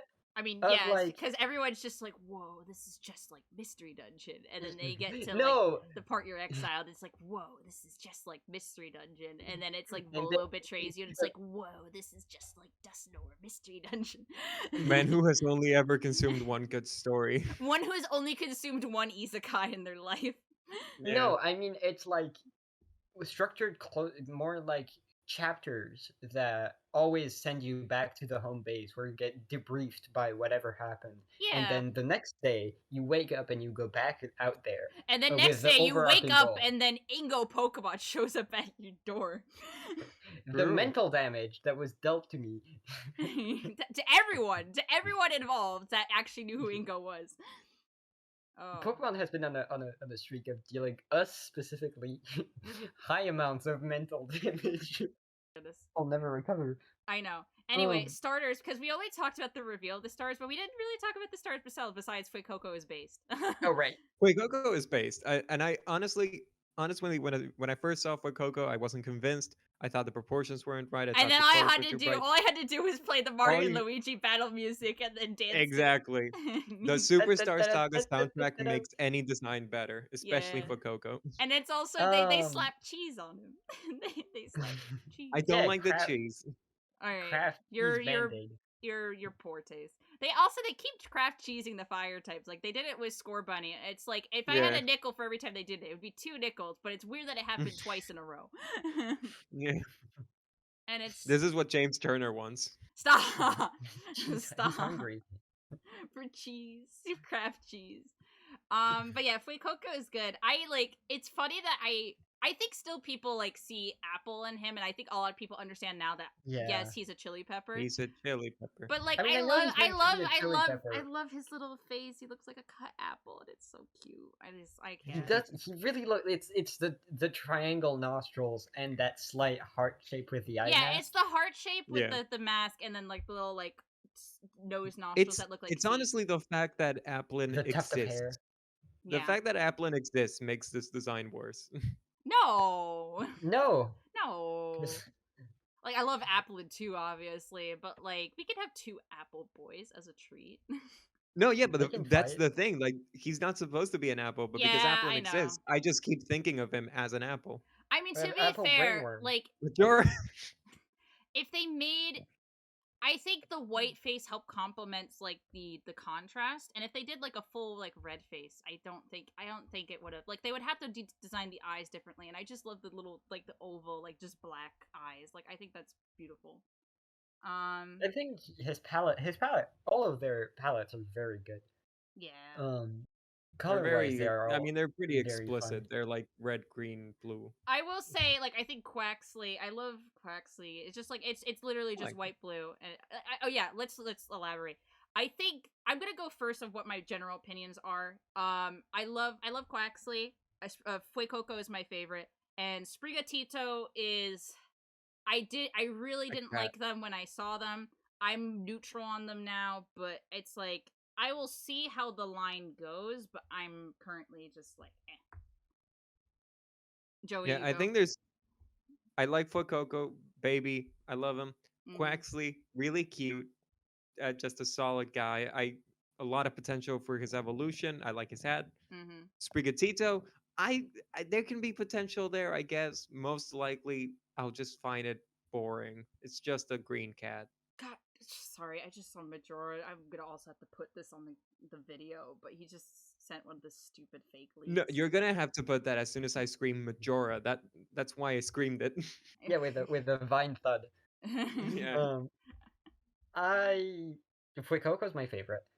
He's my I think we're child. collectively We're all like in- yeah. Coco gang. Like Little we're green baby man. we're usually very Uh, varied in opinions, but all of us are like Coco gang. He's Yeah. so good. I will say again, all of those judgments are on the PNG art. The 3D models might change everything. Yeah, like that's Um, another. I think at least because I'm happy with the base key art. I think the 3D models, like, I'm not going to be over the stupid shading in the game, but at least like the 3D models can't like ruin stylistically, because at least we saw with the other Pokemon models, like, besides texture updates and some like not mission maps, but like some normal map stuff, they're just the same. So Yeah. One of the things that I find interesting is that, speaking purely on the PNG art, I feel like Sprigatito is the one that conveys the personality that we got through like the little blurb of text the least. It's described as capricious and attention-seeking, yeah, and I the mean, yeah, art that's just a looks like cat. I don't That's feel just it. a cat. That's just what a Yeah. cat is like. Yeah, but like with his face and expression and body language and all of that, it doesn't look like either of those. It just kind of looks happy to be here. Yeah, which he kind of is just fine, gives, and I he think- kind of just gives the impression of like eager beaver. He's just like a very. I mean, excited- I He guess gives- that could be interpreted as like asking for attention by being all peppy and all of that. It's just I'm curious to see if we'll get the classic cat thing where the evolution just makes it a smug, dark type. If she's a crocodile, I wonder if we'll be fire ground. fire. I mean, 'Cause I mean, not all the crocodiles are ground. you have one crocodile that is ground. Yeah, but Yeah. he's described as laid back, so I'm getting the So image of ground something- type. So laid back, like literally on the ground. Yeah, something Gosh. kind of slow and that takes its time and is kind of a ground dweller. Yeah. I mean, if he became one of those like flat alligators, I'd be down for that. Yeah. Black Flat Friday. Friday. Black Friday. Oh my gosh. Yeah, I'm It's like Saturday. We missed it again. it's okay. God damn, It's- we can lie. We post this episode on Friday. Friday Night Funkin'. If Coco would win. Harry Disco Elysium. I knew you would. I knew you were gonna say that. Speaking of Harry Disco Elysium, Fallers. You're so right, actually. I don't even know. Have you played it? No. You're so right, though. Don't you Goodness. dare spoil me. I will one day play Disco Elysium. Anyway. I'll one day play this girl. Honestly, it's a great RPG. Pokemon should take cues. Gunch. The only other thing I guess with the starters is I guess like random meme stuff because besides the craft cheese, everyone yelling about let Sprigatito stay on all fours. I just think is so funny. Please. I know. Please. Fun thing. I think what- it's fair, but I also like I'm not gonna die if he turns into like just I don't know. Like if he stands on 2 feet, like I really don't care. I will care. I will perish. I know. Unless the only way I would accept it is if it stands on 2 feet, but then it gets more feet. It becomes The only way I'll accept it is if it stands on 2 legs, but the 2 front legs. It's just True. always doing a ventriloquist act. Oh, not wait, That's ventriloquist permanently acrobat. Popular That's the should've wrong been. circus act. Oops. Got One of the just- things that like I got just I as raw on do the brain. genuinely wonder what the dual type they'll end up as, because I don't think it's gonna be like I don't think they'll ever really do starters that stay a single type. They did with the last gen. What do you mean? Are you fucking? Oh yeah, I literally dumb? wiped that off my brain. I know you Um, wiped all of Galar off your mind. I don't like a single starter from Galar. I know. Yeah. Galar. We will agree to disagree on Raboot though. Oh yeah, 100%. I mean, mid stages don't count. Yeah, mid stages don't count. I still think Raboot is And my based. favorite mid stage is Thwacky, so like. I mean, no, Thwacky is also based. Thwacky's great. Thwacky's Um, fine. No, I neck wonder flip. if like I think the most boring for Quaxley would obviously be water flying. Well, yeah. That'd But like, just be I think kinda okay, but lame. here's the thing. I feel like it'd be a Rowlet situation then, a Rowlet / Bulbasaur situation where it's like, if it's gonna be water flying, it's gonna start water flying. You know what I mean? That's yeah, fair. and it doesn't. Yeah. Yeah, and It's- then it pulls a Rowlet because like with Bulbasaur, it's grass poison and then it stays And grass Rowlet poison. ends up. Rowlet ends Rowlet up ends grass up Ghost. Yeah, grass ghost, but it starts out flying. So my point is like if it's gonna end up flying, I feel like flying would just be innately with like the first stage. So I don't know if it's gonna end Yeah. up flying. I don't think it is, Most likely not. I hope not. unless it turns Um, into just a big flying airship. I don't know. I've I seen a hope lot of like, Coco isn't firefighting. I Oh, love all the please. people trying to do like whatchamacallit, just like not Spanish fan art, not Spanish Inquisition. conquistadors. Yes, thank you. I was going to say that, and I'm just like, no, that's dumb. I'm gonna sound racist. Have you seen that one Twitter artist who's doing every fire starter as firefighting? Yes, I seen. Yeah. I actually I don't think I follow them, but I always see their art. It's very funny. But yeah, I don't want a conquistador for several reasons. But I don't. Yeah, I feel like Quaxley could go. Bro, anyway. if we have a conquistador, it would be perfect for a Gen 5 remake with a regional form. No.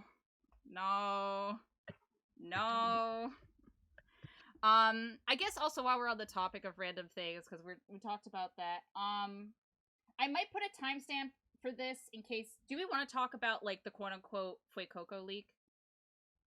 It's We fake. can.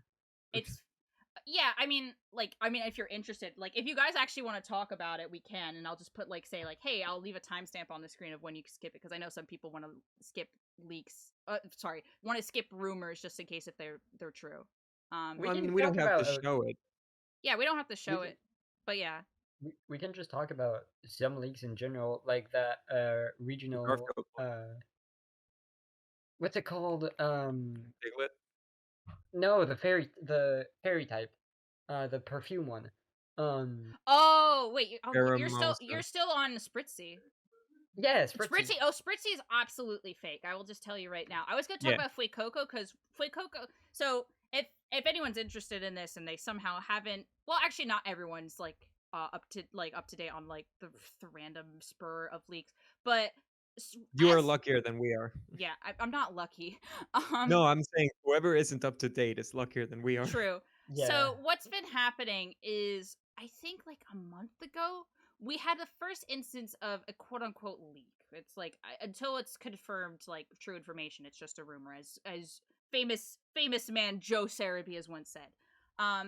There is a screenshot of somebody working on like a concept art of seemingly Fuecoco's final evolution. It could be a mid stage though, which is like Fire Fairy. And the thing is that the art sheet itself looks very good. It looks very plausible. I also like the design itself. I know you guys saw it, and I don't know. I just like little flappy fairy alligator. Yeah. The concept art was good. The doodles were really good, and the Japanese was actually just like it was perfect. It was completely fine.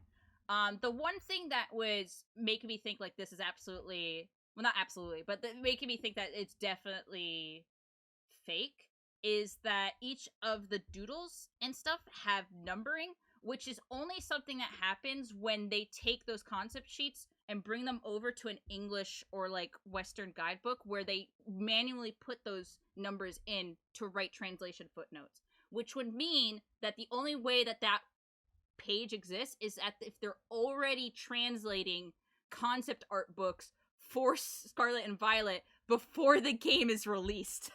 Which would be even more rushed than we already think it is. No, it's not rushed. It would be the opposite. It would be like they are preemptively doing this, which is like they never preemptively do that far ahead. At least I don't think. Like obviously I'm not in the localization business, so I wouldn't know. Like but like localization of the game, obviously they're absolutely working on now. But localization of side material that you buy, like that's usually not even released when the game comes out. Yeah, no, I don't buy it. I don't buy it at all. Too early. But I do love the design. I think it's cute, and I might show it on screen for like a few seconds. I don't like the wig. The wig. Also, I love. I'm sorry. I mean, I'm also. Oh yeah, he does have like a cowlick. Not a cowlick, but like a swoop. All right, let's actually talk about the real reason Joey's here. I'm joking. But the region's Spain, so. Cool. Or Portugal, we don't know. Or both. But I kind of am concerned if it would be both because those are not the same country. And I know, but you know, they don't care. I don't think it's fair to say that they wouldn't care. They sliced the same country in half. I don't think they'd be like those are two different places. Like they sliced France in half. Like they're not going to they're not gonna do France in half and like be like, yeah, we're not gonna do an entire country and then turn around and be like, we're going to merge two countries into one. Yeah. Because least for the record, I have no experience with Portugal. I know absolutely nothing. I know barely anything about Spain either.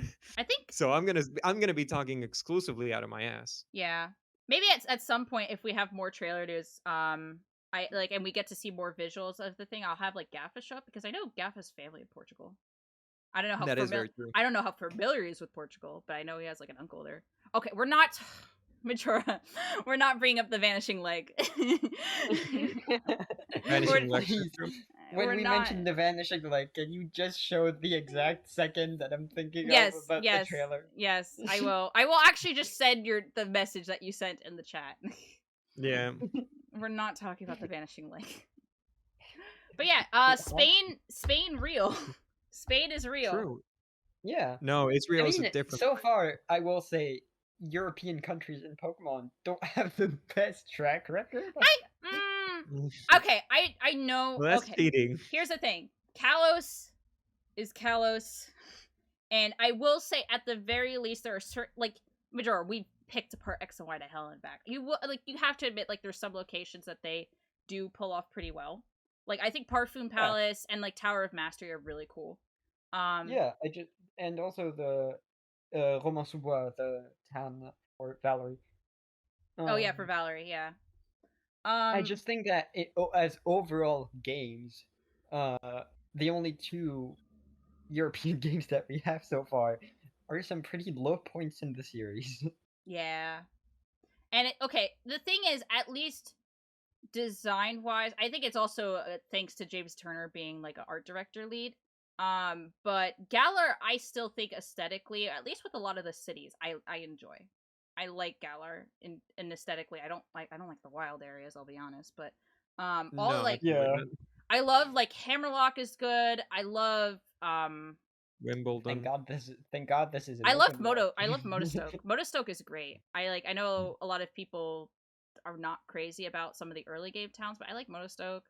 I can't even say I like Winden, because I was like, when I first went to Winden, I'm like, oh, this is cool, and then you realize Winden's just a hallway, and I'm like, cool. Yep. Yeah, that's my biggest issue with city design, is that aesthetically, I'm trying to remember how good they are. Yeah. But all I'm remembering is how boring the cities Yeah, like themselves are. as you're naming them, I'm trying to remember which is which. I have zero idea. No, yeah, and I think that's fair, because like The only one I remember is the Majora, one you also with didn't play the Pierce, game, because so yes.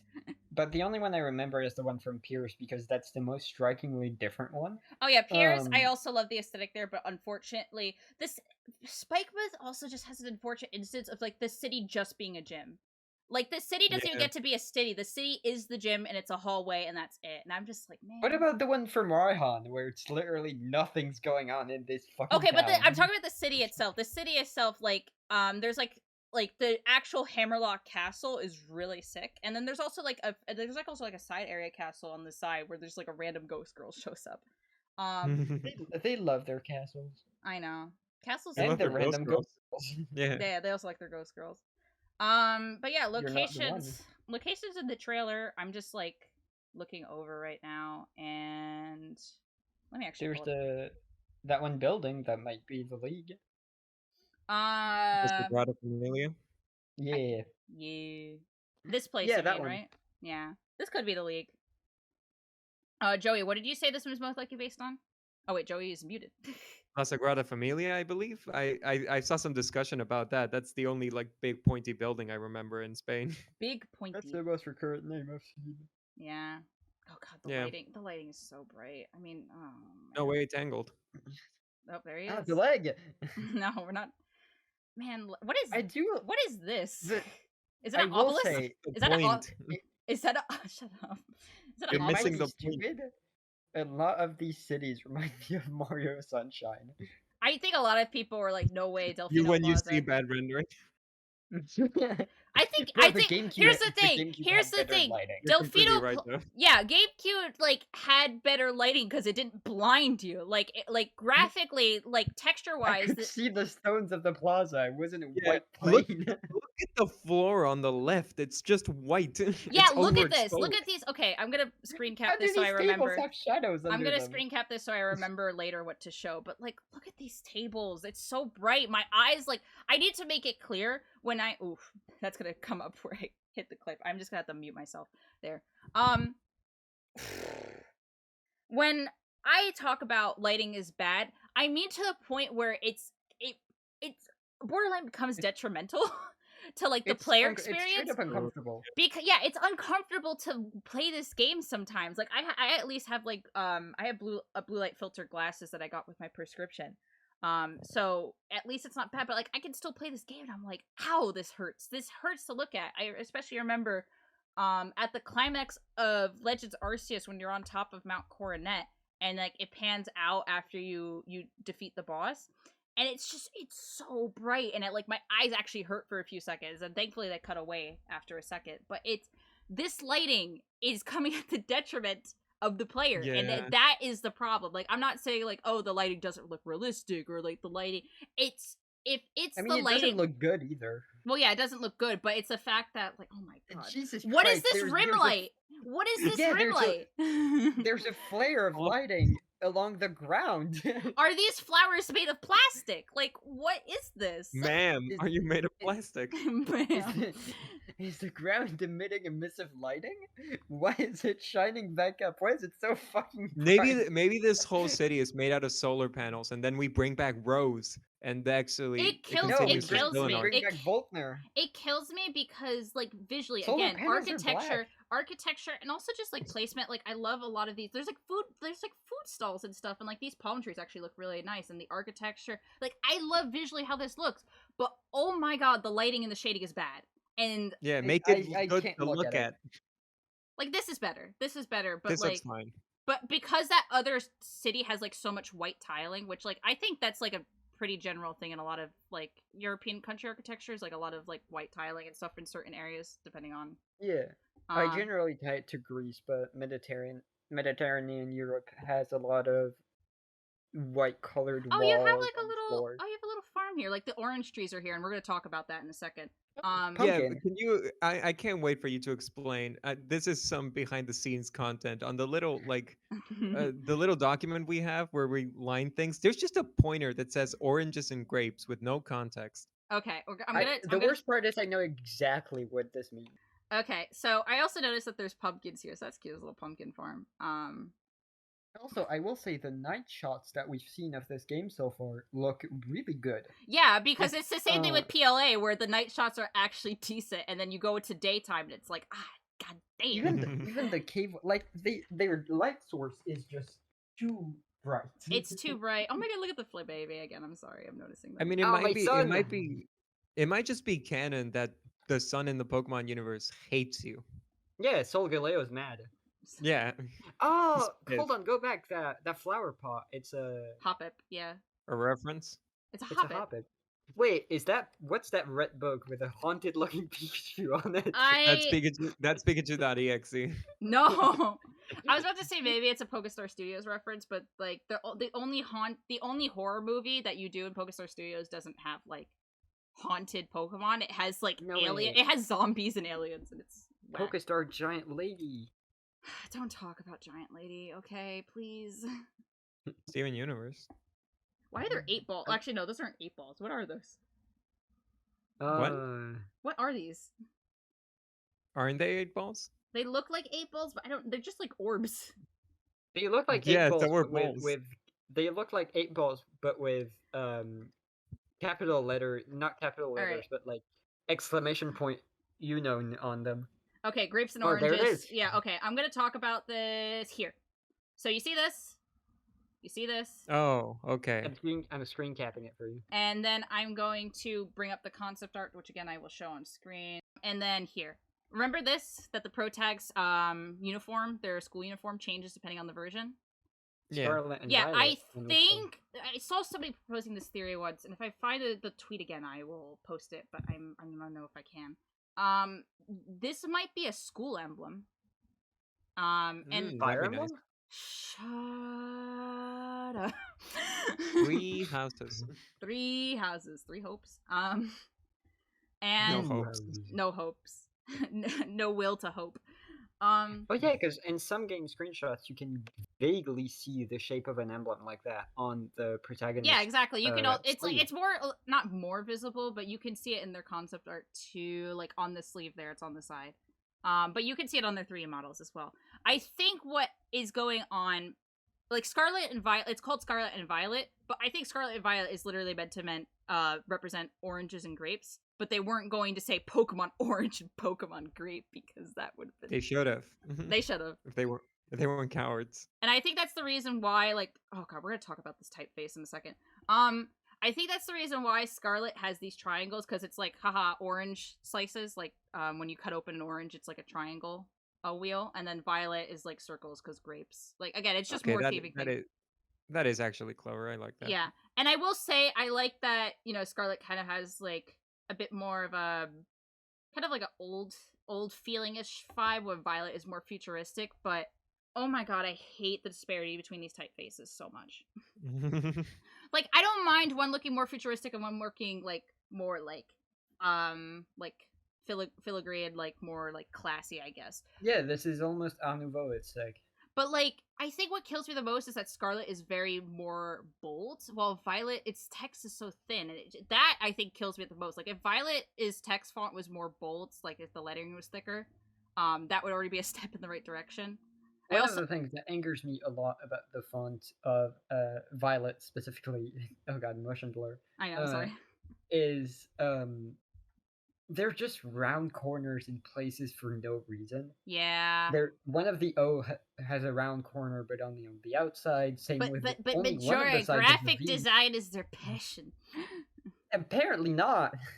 What are the Scarlet? It looks like it's yeah, Scarlet and Vidlet. That looks like a D. I think the Japanese logos look better. Yeah, they look a little bit.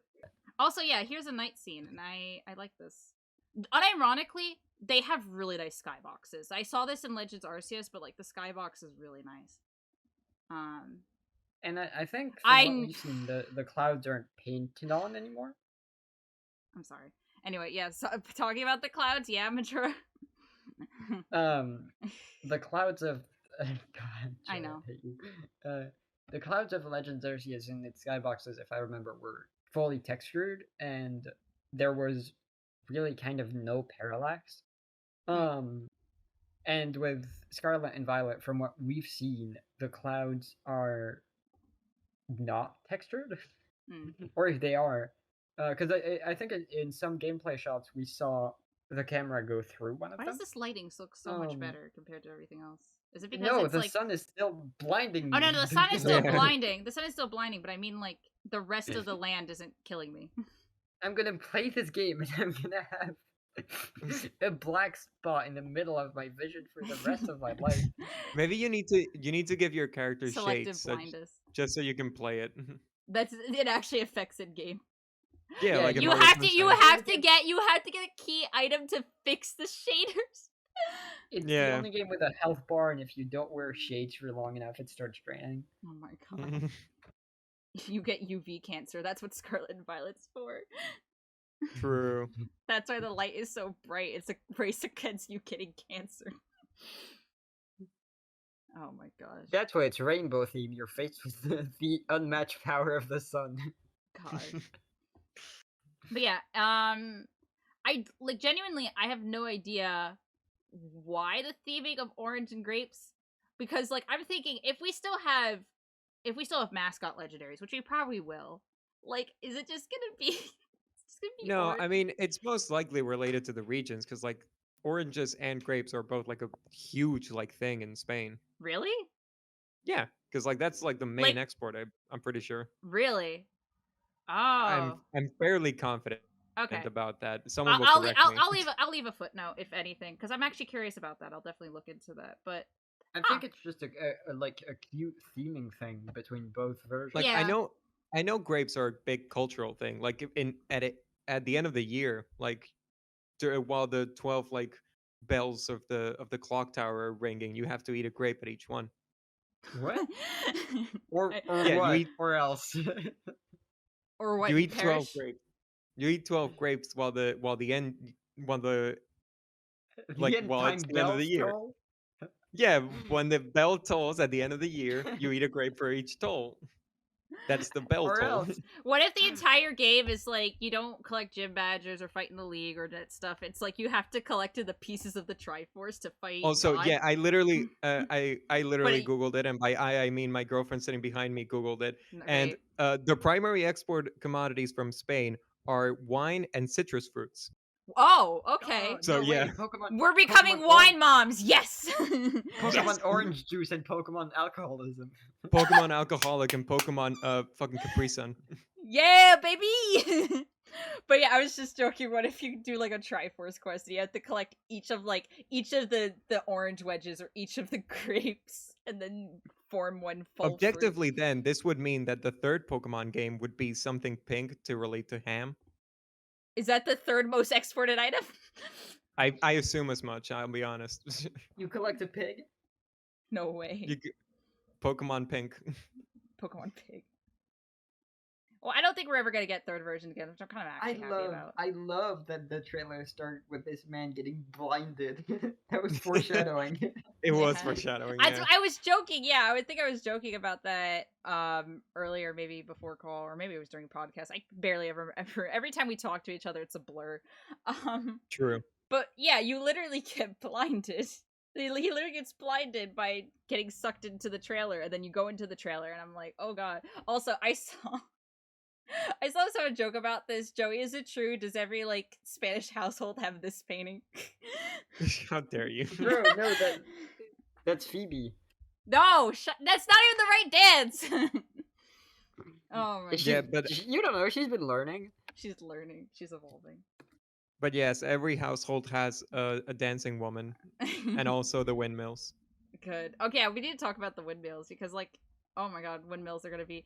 Wait, windmills? Faller time? We'll talk. No. We'll talk No. about those after. We'll talk about those when we get to fallers. That's like no. Don't show this. This is confidential information. I'm not again. I'm not streaming this. I'm just making know, screen confidential. I'll show it, but like blurred. Oh yeah, let's talk about Survivor. Graphics. Let's talk about graphics because We've been talking about graphics. yeah, I'm gonna but talk about. we've talked Yeah, about like the environmental graphics. There's like 2 shots of Pokemon that look good, and I don't know they if they look they good look good. though. They look good, but Wait, the again, floor isn't white. Hold on, go back on that. the Zoom floor in on isn't white. Where? on the zooming out of the detail of the plaza. Oh, the plaza. Like this? No, the one that was more from above. Horrible Yes, shot. that one. Horrible. It looks like there's overcast or like a different time of day. Yeah, it No, looks yeah, like there's detail on it, and it's not just a pure white. Yeah, it's white. crazy what happens when you don't crank the lighting to 1,000,000. It's crazy. That's insane. Imagine having restraint. Oh my god. And they're also using the new Pokemon type logos, which I feel was weird. Like to kind of just slap things that we only really think of as UI into just architecture. But you know what? Wait, Go what the off. what the Yeah. fuck is the one to the left of Bug? Left of this is a bug. No, This- to the left of. I mean, I don't care. To the left of Fairy or whatever it is. Oh, steel. Okay. Yeah. That's Spiritomb. Spiritomb. Regional form Spiritomb. But yeah, I mean, if you go to the Magnemite shot, it I'm looking definitely for has it. graphics. Yeah. Yeah, that's the Oh, most graphics God. I've seen, I would say. Yeah, I mean it's The not even Magnemite like shot. necessarily hard. I mean, like there is like actually some like normal mapping. Like you can see actually dipping into This the pit goes screws. hard. The screws are actually, or yeah, those are nice. For a second, I looked at the lighthouse and I'm like, is that in Pokemon? But no, it's just Is No, that a that's- giant flabebe? That's a man. that's man. Behold. It's like, yeah, it's nice normal mapping, and like again for the more realistic setting that they're going for. Yeah, this is nice. It looks good, but I just, And are we going to talk about the bottom of the lighthouse, or? what do you mean, like the brick? Oh my god, it looks. Oh, it oh, looks- oh, right. God. Oh, right. I didn't. Sorry, it didn't process to me because I thought It looks like a source engine. It like, looks oh, like no. I don't know. For unrendered some textures. reason, when I saw that, I was just like, oh yeah, it's like there's a platform and it just has like an obsidian like cylinder that it's attached to. Like I thought that Oh, was yeah. like part of like. It's held up on a crepe of void. That's how we introduced Giratina. He shows up. He comes down from the famous indie film, The Lighthouse. Okay, where's this? True. Oh, this Blissey is still really cute. I love baby. I also Baby. this tiling, this mosaic tiling is everywhere. Like it was on the lighthouse. It was on Blissey. Not on Blissey. Goddamn, I can't speak. Blissey Next has. to Blissey. Yeah, it's next to Blissey. It's on this Oh god, plaza those thing here. pixels are crunchy. I see this Yeah. mosaic tiling all the time, but like I don't know if that's particularly like Western European or anything. But That's It is. particularly Spanish. it is. It is. That's yeah, very, it's that's very it's incredibly. Mediterranean. Okay, Yeah. gotcha. I don't know. I'm very fascinated by architecture stuff. If you can't tell, because I see, and literally I see these shingles, and I'm like, ooh. Even though I'm not an architecture person, I am a mechanical Bro, engineer. the shading is giving me the shingles. The Are you diseased? Are you okay? It's giving me cataracts. Did you say, are you diseased or are you gay? No. What? No. Are you diseased? Are you okay? But also, Oh. are you gay? Bit fruity. True. It's Pokemon fruit. Pokemon fruit and Pokemon vegetable. Oh my god. Pokemon fruit and Pokemon homophobe. Wait, hold on. I just realized something. Is that a glass shop? Is that not glass? Not like a wine glass shop, but like, is that a Shot? shot? Alright, hold on. Where is it? No, I What knew are you I talking I about? knew what I saw. I see what I saw. Hold on. Alright, there we go. Oh yeah, it's a... There's a Oh, glass. glasses. Yeah, You mean glasses? Listen, I Not might be fishing. stupid. I might be stupid. Alright, I also think that might be a cafe. You want to try that sentence again? Listen, I actually hope that you can enter these this time because I'm gonna keep bringing this up because there's some things about Sword and Shield I like, but I will continue to badger it. There is a record shop that you can see several times throughout the game in like a few different cities, like one in Motostoke, and you can't enter it. You have like, I think in one you have one man that say like, oh yeah, I'm selling CDs or whatever, Yeah. and I was like, oh yeah, TR shop, and I think he does sell them, or maybe that's just the guys in the wild. I don't know if he even sells anything. Which is so so fucked up because like Oh, he died. Trick Assassin's got him. the mo There you go. The mo. like 1 sec. He's dying. He's I'm dissociating. I know. perishing. I know you're perishing. Yeah. His He's- girlfriend is strangling The him. most fucked up thing though, I live in the UK Oh. and like here That is the most fucked up thing. records like Jesus. Take your time. I know everything Records went like downhill. Jesus. Everything went downhill when she said UK. Honestly, the worst part of dying is that I can hear you guys perfectly clearly. I know. I'm sorry. You hear us teasing you on your way down to hell. as I am being strangled. But regardless, the saddest thing about the Galler thing is that I live in the UK and here record shops are like such a big thing. Yeah. They're everywhere and they're always so cool. And I think I don't understand why they didn't do this. Like they should have just made the random because they have rid of Macrocosmos NPCs and like standing in the middle of nowhere in the wild area sell you these things. Just have the record shots take care of that, and it's like, oh, we have like new stock every day. We come back, and then they just have like new TR. Like I don't understand how Game Freak keeps making banger ideas, and then we're like, we are not going to elaborate on this, and I'm just like. Then just die. Don't have Game Freak die, but just kill me. Like, just make me perish at this point. They keep doing cool stuff and then proofreading it for dummies and then covering it up with sticky tape so it's lame. But yeah, I really do like the shop design here, because like each of these are like different. Each of these like little sections different have their own identity, and like I can immediately tell that that's an eyewear shop. The other one It is an eye shop. An eye shop for eyes. We could replace our we can replace our circular dumb eyes with the actual oval eyes. Should we talk about the leg? I'm not talking about the leg.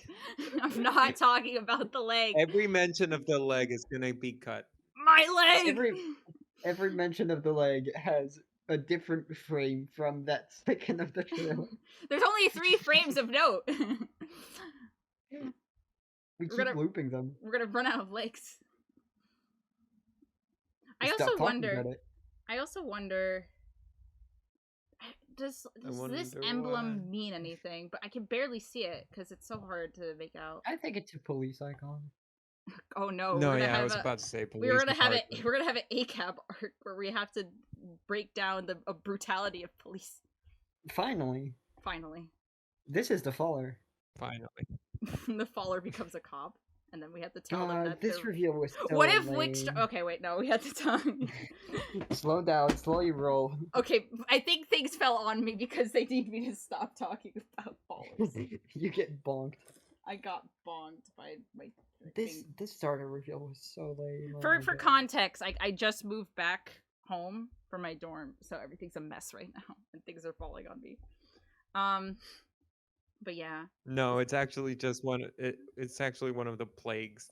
You've just been cursed talking about Pokemon. Oh my god, I'm sorry. I need to talk about this too. Why don't Pokemon have outlines? You guys anymore? heard of the color white?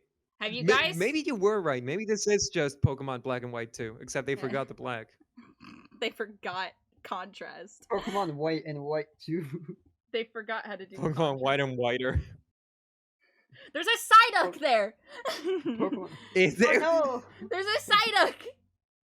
And then why are there why are there 2 like Mons and like 1 shrunken down? Are those both protagonists? No. Both Scarlet protagonists? No, they're probably like teachers. But why do they wear the same uniform? Teachers don't wear school uniforms, do they? In Pokemon, they might. Is there no way that those are both 2 protagonists and it's is this kid eating a sandwich and then like bobbing it up and down like sandwich Sandwich. How dare you? Like he's shaking his sandwich. Yeah, look at it. Sandwich shake. This is Joey behavior. Wait, actually, hold on. As Oh long as wow! you're not strict Actually, to hold on. Viper. This I like this. This NPC is actually drinking a cup of coffee. Yeah. Taking a sip, babes. Slurpee. I also wonder, like, again, since it's Scarlet and Violet with the orange and grapes like reappearing as common motifs, is this just going to be like there's both orange trees and then like grape bushes like everywhere, or is it like every time there's an orange tree, every time there's an orange tree it's replaced with a grape bush? I was so ready for you to just say grape trees. I was so hoping for grape trees. I'm not that stupid. Oh my god. You were like 1 second away from saying, "Ooh, are the orange trees just gonna be grape trees?" That I wasn't going to say that. I know where grapes are grown from. Sure you do. I know what grapes are grown from. I've played enough. Big grape fan, are you? I've played enough harvest games. Big tree hater. Big palm tree hater. Can his loaded executor show up? True. Can we? Can Zygarde show up? Not again. Next year, Tina show up again? Bro, I'm sorry. I'm just thinking about all the stupid people who was like, yo, in Kanto House, and I wanted to die. People after being exposed to a hint of vaguely Hispanic culture. Yeah, people conflating European mainland Spain with Hispanic culture is also just a whew. I mean, to be fair, they're right next to each other. I get why it happened. Shut up. Shut up. Shut up. Why does this man have 3 switches on his desk? Yeah. Why don't you? It's to promote. 4. It's promotion. They're like, hey guys, the Switch Lite exists. Yeah. Please. That's why they did. It's the Switch Lite. Like it's shining light on you. That's why.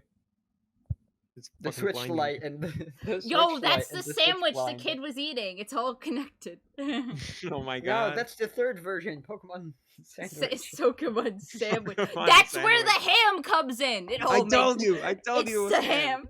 It's the ham sandwich. Game Freak hired this man. We're gonna post this and we're gonna get reported to some kind of mental asylum.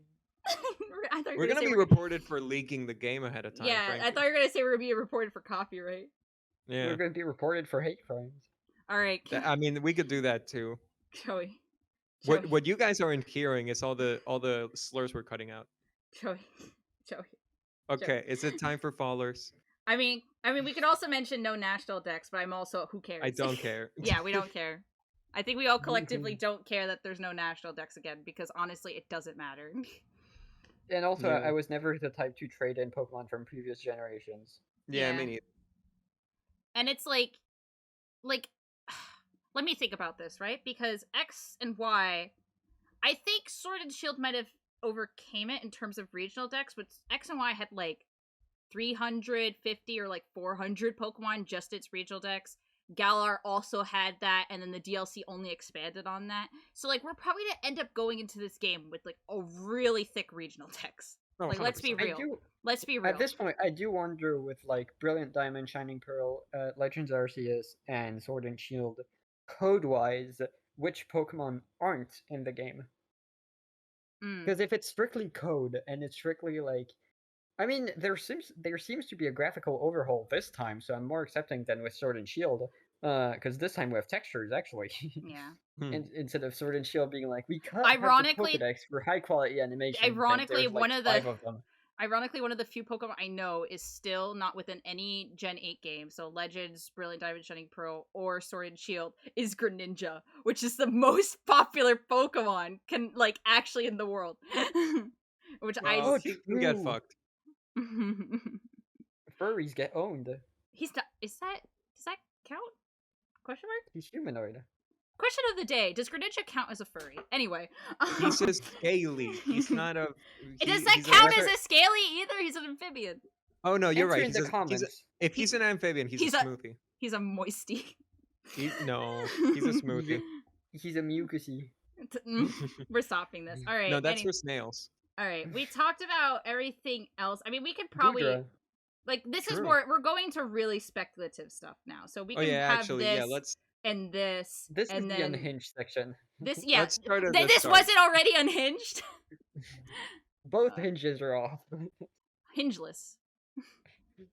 I think starting with regional forms. Not starting, continuing with regional forms. Yeah. It's a good idea. Okay, yeah. So yeah, I think obviously we're going to. I think regional forms is a concept to stay. Like obviously, Yeah. Game Freak has a I'm very glad. well-known habit. Habit. Game Game Freak Freak. has a very well done Hamlet. Game Freak Hamlet. has. Game Freak has Hamlet, famously Spanish Hamlet. Shut up, please. I know I'm bad at speaking, but I'm trying. This is why videos on my channel take 5 million years to do, because I can't speak. It's a Hamlet you try to overcome. Shut up. Can't fucking spoken. And no, it's a habit of Game Freak to be like, here's this cool concept. We are not going to bring it into the next game. Like, they've done it before with random things, with random quality of life things, because Super Training and Pokepelago, bye-bye. But regional forms has been very... Yeah, I miss it too.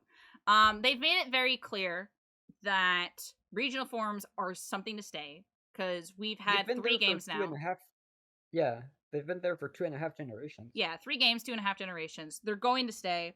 We're going to get regional forms. Where does the fried milk come in? Well, And I mean, the fright.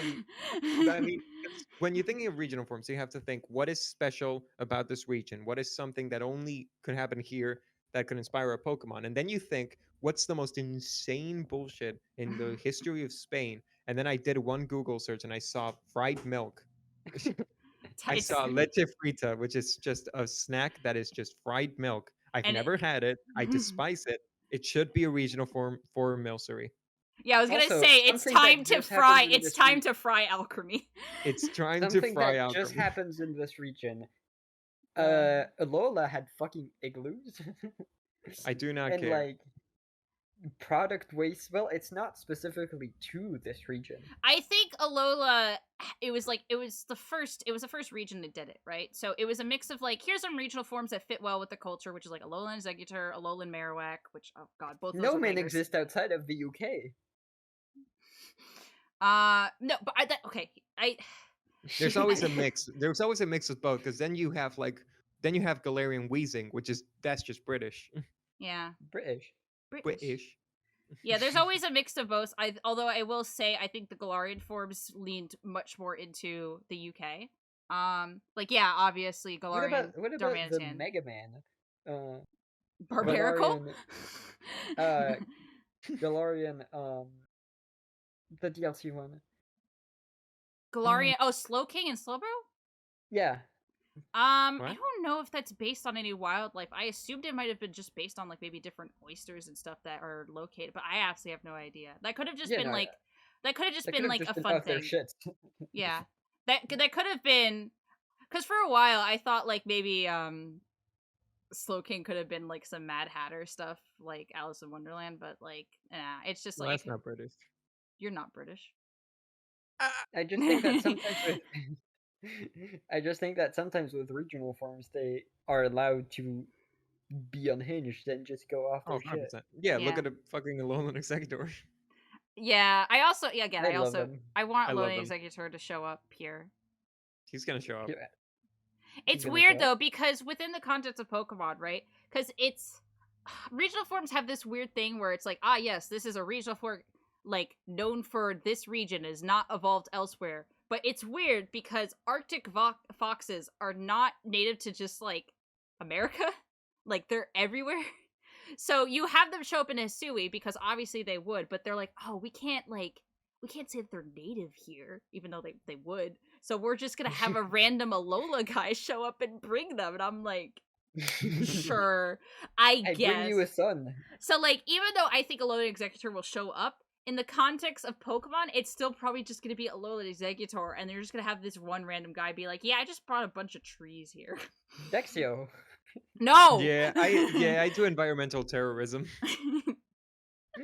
Please, man who unleashed Dexio and Cena, and they're just commit eco-terrorism by sliding in invasive species. No. Destroying the world. They're the villains. Finally. My villain arc. Now that you have captured Zygarde, nothing is there to stop us. Oh my goodness, I'm minimizing this. All right. Because like I think a lot of people have varied ideas of what we could have for regional forms and stuff. I think like just purely based on what Pokemon we know are already there. Like we saw Flabebe, we saw Clauncher. Like I assume Spain has crawfish. Like I mean, I think most people have crawfish. If Clauncher is there, I hope Scrop is there. Yeah, but we also saw Stonejourner, and I dig that. I don't remember. Gosh, I thought I wrote this down on our doc, and I didn't because I'm a fool, and I apologize for that. But Joe, you were talking about this. I think we were talking about this one place that were like Karnak stones are usually found in but not like Karnak. Monolith stones in Spain. And like just look up Spanish Stonehenge, you'll find it. Yeah, I don't remember the exact name. Thank you, Spanish man. There it is, the Dolmen of Guadalperro. Peril, Parish. We're in peril. No, yeah, like it makes sense. But you also, I think you said like Spain is one of the few European countries that just like legit actually has a desert. Oh yeah, because like it's incredible. It's insanely. Like the thing about Spain and Portugal, I presume, might be the same, is that it's incredibly dry. Yeah. So it has a bunch of like this kind of ecosystem makes perfect sense for that. Yeah. Especially with all the like, what do you call them in English? Like those parts of land that just like go up. Like mountains. No, the where you spawn it plateau. That's in plateau. Yeah, that's what I figured. Where you spawn in Breath of the Wild. Where you spawn. Yeah. Like Madrid is just on a big plateau, which is wait. Hold cool. on. Show that image right under the one you're clicking. You Enhance. clicked on. No, the other bottom left of the page. Bottom left of the whole web page. Yeah. Yeah. Cario Bud. Stop! Can you shut up? He stands. God, he stands. That is a much better looking Magnezone. Magnemite. Not Magnezone. Magnemite. Dude, if this is Magnemite, when he gets to Magnezone, is it just gonna be like so glaringly metallic? It's just gonna be. Oh god, if you bring out a Magnemite during daytime, you die. Yeah, exactly. That's why I'm still worried about the realistic style. Light screen, you die. Oh man, I don't know. I feel like I'm really gonna miss just the cell shaped look. Yeah. Because for as much they should have just gone full Wind Waker. Yeah, exactly. Well, not maybe full Wind Waker, but I don't think they should have gone Breath of the Wild. I don't think the way for Pokemon's art style to make like it like I don't think Pokemon's evolution is realistic graphics with like a mix of like anime elements. I think they should just like keep what they were doing with Gens 6 to 8 and just keep with just keep doing like anime and like referencing the 2D and like cell shaded style that they do. Like now that it's all like rendered and like soft shading and stuff, like the fact that like especially the border between the shading that you see a lot in Kenzuguri Arc and even like Omura replicates, like it doesn't feel the same.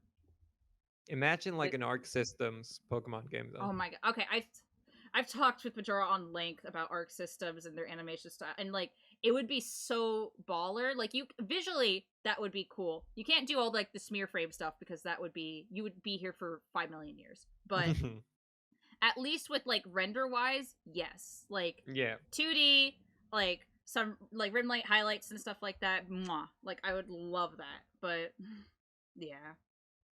Personally, I'd love if they kept like the traditional art look that a lot of Pokemon has tried to emulate the Kenzuguri art, but went further with the. Yeah, I want them to go. I really want them to go further with it, but that watercolor side and just went fully with it and textured them like that. Make it look like a painting. Yeah. Do some Skyward Sword stuff. Yeah. Yeah. But I mean, I'm fine with this right now. I'll have to see how the whole game looks and how it's experienced when I'm in the world. If I can see anything. Can you see what Please click on that that fifth image. Yeah. Where it looks where you can definitely see what's going on. The Clauncher looks like he's trying to like grab the sun. Put his No. He's trying to like looking into heaven. He's trying to shield his eyes. Like, oh god. Yeah, he's shielding his eyes from the fucking sun. Caliper's looking into heaven. My people need me. The light forgotten. Man. That's a good. Oh my god, even the nighttime, like, gosh, it's so glaring. But I think that's fine in the nighttime. Like, lighting is weird, and like certain artificial lighting and stuff during the night. Also, lighting is hard. Like, we talk shit on it. Yeah, no, yeah. Like, I think, like, for as much as we talk about, like, oh wow, this is really bad, and like, I still want Game Freak to fix it, because again, I still think visually it impairs me. Like, it actually causes me brain damage. Like, lighting is hard. Lighting is so hard, and I know they're doing this with whatever their in-house engine is. Like, they don't use Unity and stuff like Brilliant Diamond Shining Pearl. And I feel like at this point they maybe should just use Unity or Unreal. I'll be real. I feel like they let us mod. Well, I mean, more so than just like modding, because people mod Sword and Shield. Like, I think it's easier to mod Brilliant Diamond Shining Pearl because like, yeah, we have like the we don't have the project files, but we have like the baseline of what the engine and how it works. But it's still like really hard. Like, it's essentially ROM hacking, because like we still haven't figured out ways to essentially data inject into Brilliant Diamond Shining Pearl, so we still have to like swap elements. Oh my gosh, you have the GIF. Yeah. So yeah, lighting is definitely hard since it's on their in-house engine, but I just, even if they have to like, can they like just, I don't know, even if they have to hire like, I don't know, Monolith Soft, or like maybe just hire ArcSys, I don't know. Just hire somebody. To hire more people. Please just hire a team just for the lighting system, and then hire Spike Chunsoft again, just for no reason. What are they gonna do with lighting? They're what are they gonna do with lighting, Josephine? You haven't played B3. Who did the Mystery Dungeon remake? Spike Chunsoft. Get them. Oh my gosh. Hello, email. Hello, Mario. Are we gonna talk about the thing? Are we gonna talk about... Okay. We've been building it up for too long. It's not gonna be even that epic, but I will put this here because it's relevant, and I'm gonna screen cap it so I remember what to show in the background. Of course. But essentially, while and I were like conceiving of like, ooh, what we would even talk about during this episode, eventually we got to, hey, what if in every region we had a faller, like they just fell a random character? Because so far that's kind of been the trend, like not necessarily in every game, but like every generation, like Gen 6, Gen 7 we had Annabelle, Gen 6 why do I keep going back to Gen 6? You're foreshadowing. Gen 7 we had Annabelle, Gen 8 we have Ingo, Gen 9 Gen 9 See, he's gonna show up. the thing about Spain, we were talking about it. We were talking about, ooh, how do we get the Don Quixote rep in? Yes, how do we get Don Quixote? And the way we do it, Wilkstrom. Fuck yes. Wickstrom, but yes, you added a Will. I don't give a single fuck. I don't care about this nothing character. I want him to be taken from his medieval ass and be put into Spain and be treated like a goddamn fool. Yeah, the funny thing is that even if he becomes a faller and has amnesia, he would act the exact same way. Yes. Joey, do you know that his armor is specifically stated to be Galarian? Yes, I am aware of that. I do not care though. Causes me great pain. Well, the thing is that his armor is not stated to be Galarian. Kamado's armor is said to be Galarian, and fun fact, guys, in medieval Europe, people got the same armor or very similar things. So I think that's just them being like, it's Europe. And also, France and the UK kind of ruled each other for a bit. Yeah. Cultural overlap is bound to happen. Cultural exchange. Yeah. I will say, as fun as Wickstrom would be as a faller, and also, dear God, giving a Pokemon X and Y character a second chance, I'm begging. Yes, exactly. He needs it more. He would break the so far small trend of all the fallers have been battle facility members. I don't care. Okay. He's an Elite 4 guy. He's an Elite 4, and also, Majora, do not pull trend stuff on me, especially after this, like, I'm tired of people trying to build trends at a thing like they're a rule. Like the whole fire No, yeah, types have definitely. always been Chinese. Like, shut up. That's never been a thing. You guys are in denial. So, Unless what Coco grows into a snake, we don't know that. oh my gosh. No, but I think followers, to some extent, are meant to be more obscure characters. Wickstrom Oh. isn't Who obscure. the fuck is this guy? Who is he? Well, I mean, we Maybe know not who he is. obscure, But... actually. Maybe it's the other way around. I don't know how people feel about Annabelle, but I don't know if the Japanese fandom is head over heels for Wickstrom. Yeah, but who cares? Don Quixote. Let me have Exactly. my Don Other Quixote. thing, who cares? As in, who's gonna be like, bro, no way, Wickstrom. Yeah, I know, but dude. It's a very fun idea. I'm just being not devil's advocate, devil's prosecutor. I know, but you have to understand, especially of how I like the whole reason I made Tomushi University in the first place is to It's give. for Wickstrom. No, I'm not. I would Do never. it for him. I would never make a channel for a white man. Do it for him, but they're just 2 images of him. Yeah, because there's no other art of him. Witness. It's his official art and his game model, and that's it. Oh my god.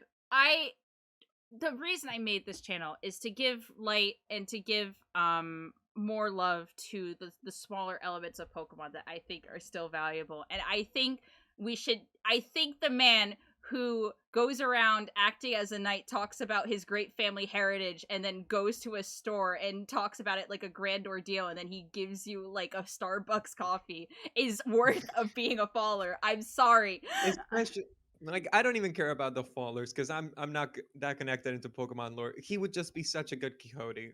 I'm Yeah. telling you. Yeah, no, I think he would be very, very fun. I'm just being the bitch. I'm going to Uh-huh. read. I'm going to read the same quote that I read to Joey when we were first Breast? talking about. What? What? What? What did you hear that I didn't Did Majora have a straight short circuit? Straight. Oh, okay. It's. Oh, okay. He snipped something from Bulbapedia because there's a quick quote page up. But I'm going to read a quote after, like, in the Battle Chateau, because they sometimes just give you items after you beat them. Do accept this token of my regard. Long has this treasure been held by the esteemed knights of my family. Verily has it been our most treasured possession, since I had happened to pick it up in a shop a week ago. Or 2 weeks, mayhaps. May it serve you well.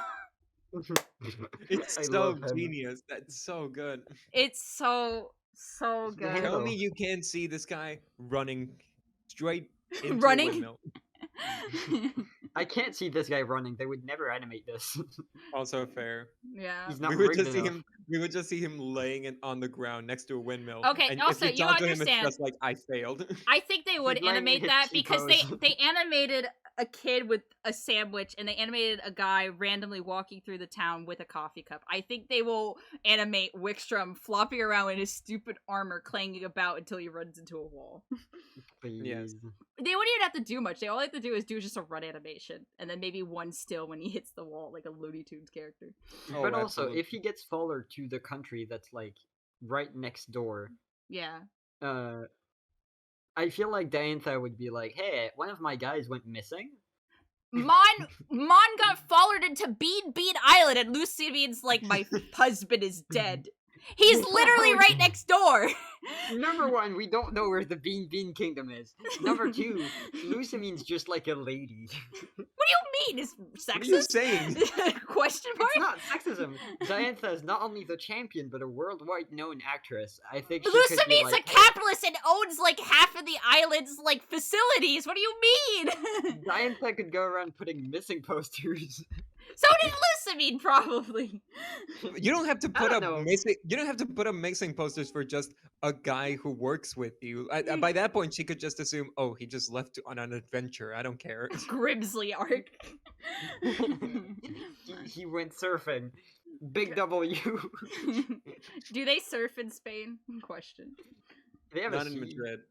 Okay, Grimsley cannot show up. I'm sorry. No! Do they gamble? They do gamble, actually. The lottery is a huge thing in Spain. Oh no. Grimsley shows up again. Oh no. They break up my power couple. I cry. The family estate? know. What if this whole time we found out that Grimsley was Spanish? I would kill myself. He goes to like you see his family estate in the Pokemon world, and it's just a like a 2-floor flat that's like Yeah. shared with two families. Yeah. Also, It's being sold. I wouldn't say this character would be a faller, but I would think it would be cool if like maybe he has like a extended family, or maybe he just shows up on vacation. But Tierno canonically is like, I don't know if he's supposed to be Spanish, but like all the Kalos His name is Spanish. Yeah, exactly. All the Kalos characters have the distinction of their names being of words of different languages. Like Trevor is like his Japanese name is Trova, which is Italian, and then Shauna is Sana, which is an Arabic word. So I think it's very indicated that Tierno is supposed to be Spanish, which makes sense. Like France, like most European countries, there's just like a bunch of people from walks of life. It would be nice just to see Tierno again, is what I'm trying to say, because I like. And see, the way we tie that in is that no. Tierno, if we have Donkey. If we have Don Quixote, if we have Don Quixote, we need to have a Sancho Panza. Everyone knows that. Who could be that? Boom, Tierno. Tierno can be Wickstrom's squire, and they could go on adventures together. It'd be the shit. I hope. Not even for Gen 9. That's just Legends Scarlet and Violet. No, yeah, that should just be like its own arc of the anime. I'll be honest. It could be its own arc of the anime, or just be like its own subplot. It's like not part of the main plot at all. Like they're not relevant, but they just show up. That's the post game. This is what the post game is gonna look like. You follow this insane man on a horse. Yeah, exactly. You teenager behind him. And there's so many Don Quixote adventures you could like translate so easily. Like there's the one where he sees a play being conducted, and like the play depicts some obviously at the time it depicts some immigrants coming in and stealing a princess. And so Don Quixote gets so riled up, he just starts fucking attacking the puppets. And you could easily do that with like Shuppets in Pokemon. And with less racism. Less racism. Or more. Oh god. I also want to mention the fact that the Galar alphabet is back, and I'm gonna cry. They write in British? No, it's probably like whatever the Romance language is, like the Roman alphabet. Latin. Unknowns are right there. No, but they specifically made this. They're not gonna use unknown, dude, because unknown are meant to be kind of like an ancient, like mysterious language. They're not gonna use that as their main language. The ancient language of exclamation points.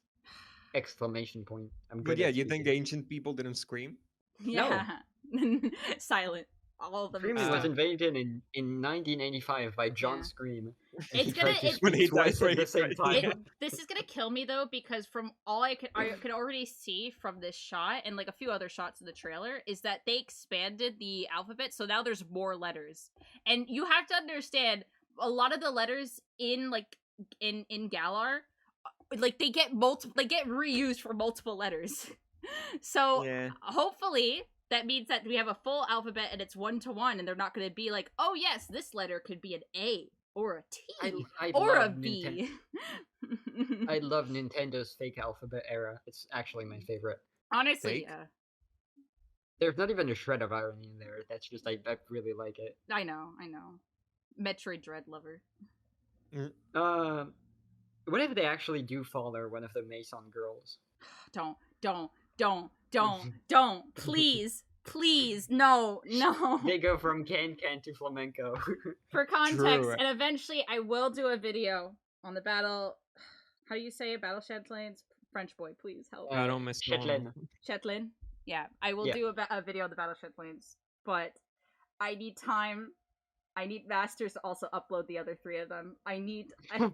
This will make sense in the future, but This is a meme from the future. I think the Battle Shetlands genuinely are the most mind-boggling, psychedelic, brain-damaging characters I have ever had in Pokemon. I have ever had to go through. What if they follow? Need you to know. What's her name? What's the name? Because the only battle facility that hasn't been targeted is the one from Gen 4. Targeted. You say this like it's a fucking planned attack. It is. What if? That'd be a cool reveal. What if they bring? What if they hit the battle subway? What if they bring? Oh my god! What if they? God, what if they bring back? What if they bring back old Italian fashion woman Argenta? What if they bring back Caitlyn? No, Basically they Caitlyn followed again. Caitlyn. I would cry, dude. No, I would What if actually. it's Dahlia? I'd dig for Dahlia. She gives me more Hispanic vibes though than Spain, and I don't want people being like, yes, Spain and Hispanic culture are the same thing. What if they follow that one random NPC who spoke in Spanish as a reference to Scarlet and Violet? Fantastico. I Then will- she falls down a hole. I would love Dahlia though. I want to see Dahlia again. She's great. They fall. What if they fall? What if they fall Thornton? Please, dumb fuck nerd. He goes to Spain. In statistics, dumbass. They follow Horatio. I don't. You're just saying names at this point. You're ratioed. You're ratioed. No. There should You're be. a What if your rival Horatio. is called Horatio? We can name them that if they give us the option. No, again. they haven't let us name rivals since Gen 5. Gen 5. Damn, I haven't played a Pokemon game since Gen 2. 2. Good for you. It's not true. Yeah, that's not true at all. You wouldn't be here. I'm joking. You I can I wouldn't be you'd alive fucked. without Pokemon. Also not true. You're fine. You've had You Yokai literally Watch. you literally saved my life. I'm literally just Cynthia Pokemon.